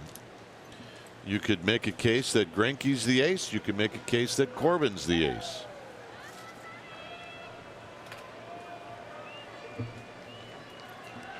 Two-two pitch. On the ground to Hansen. Hansen to Slater. So no 5-for-5 night for Peralta. In spring training, I doubt you and I would have thought that in a meaningful game in August we would have said ground ball to Hansen to Slater for out number 1. No. No, we would not have even thought it was possible. There's a strike to Escobar. Escobar 0 for 3. Nor would we thought that Derek Rodriguez would be up for Rookie of the Year. I did one game where I was on radio alone for 6 innings, and I called you afterward because you were back in Reno during spring training. Yep. There's a foul back, and you talk about the game a little bit, and I said I had a 30-minute half inning. And I said the guy on the mound I wanted to choke, and that was Derek Rodriguez, because he couldn't get anybody out, walking people. And now look at him. Into right center field. Duggar's going to have to play this one on a hop. Actually, it'll be McCutcheon. Well, Derek Rodriguez has been one of the really unbelievable stories about this season. Really you think what's happened with Bumgarner missing as many games as he missed. Samardzija has missed most of the season. Now Cueto's out for at least 12 months. And this guy has surfaced, and he has just taken the ball every time, and he has pitched well. Yeah, even the kid next to him. He and Andy Suarez have been a tremendous 1-2 punch. There you see Andy on the left side of your screen.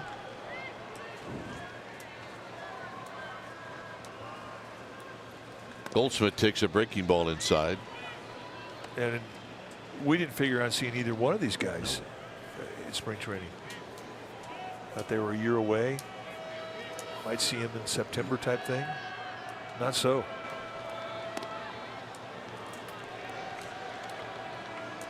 Now you think, where would the Giants be without these two kids? And you can't even call them kids the way they pitched. Stratton next to Suarez got off to a great start. No, he got sent back to Sacramento. At the time, he was leading the team in wins. Stratton on the left side of your screen now. He'll pitch tomorrow.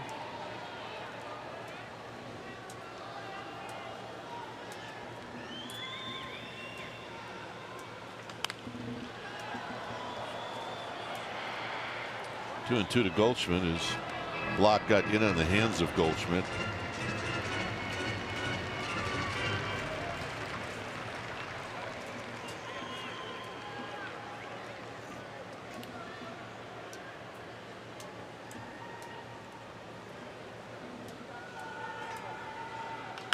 Out of play.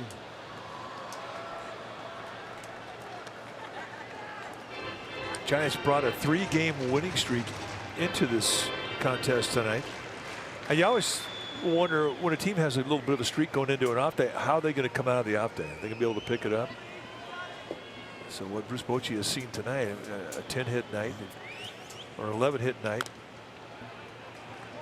8 runs on the board. He's got to be pretty excited about that.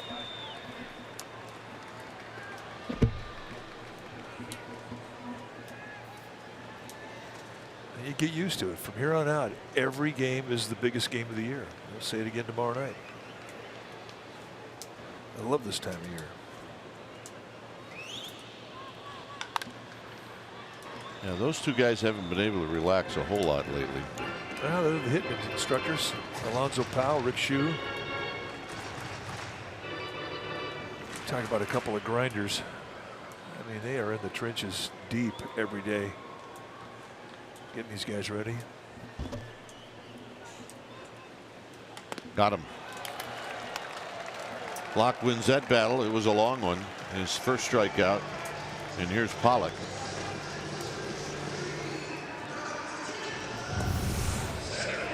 instead of an inside target, it kind of goes to the other side of the zone. Winds up being a good mistake.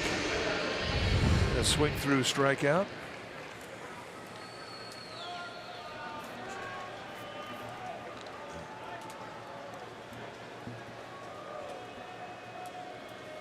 Pollock takes a strike. Pollock a walk, an infield hit, and 2 strikeouts. Yep, they're happy. There'll be no leaving early for that family. Nope.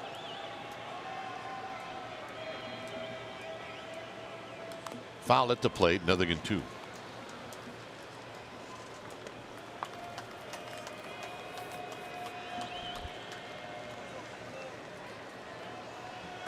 Yeah, there's only a few of us that think traffic is a 4-letter word. Well, it is not your friend.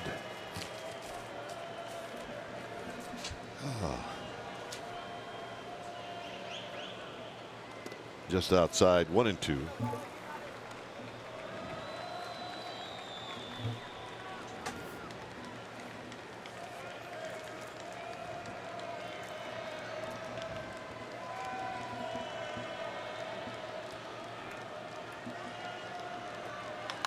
On the ground, foul. 21 hits in this game. This will be one of those where Torey Lovullo in his press conference after the game, it'll be missed opportunities early. That's what it'll be about. Well, you're right. They had Bumgarner on the ropes, really seriously on the ropes first 3 innings of this game. All they could get out of it was 1 run. 2-2.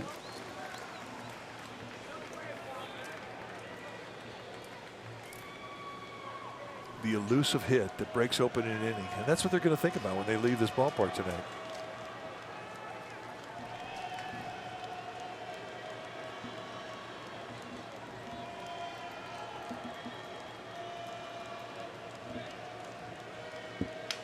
On the ground to third. Longoria will go the short way, and that's the ball game. Game 1 of this series goes to the Giants. Bumgarner worked through some trouble early. Giants scored late, and now they've won game 1 of this 4-game series. That's what you got to do if you're going to take 3 out of 4. Well, and I think 2 of the big contributors to tonight's victory, when the Giants were leading 2-1, then 3-1, Mark Melanson and then Ray Black came in, and they really shut down the D-backs. And it allowed the Giants to really break it open with a 5-run 8th. So a lot of contributors tonight, but certainly those 2 were very, very significant. All right, here at Chase Field, it's a final. Giants 8, D-backs 1. Thanks for joining us. Stay tuned for Giants Postgame Live, presented by Toyota, and it starts right now.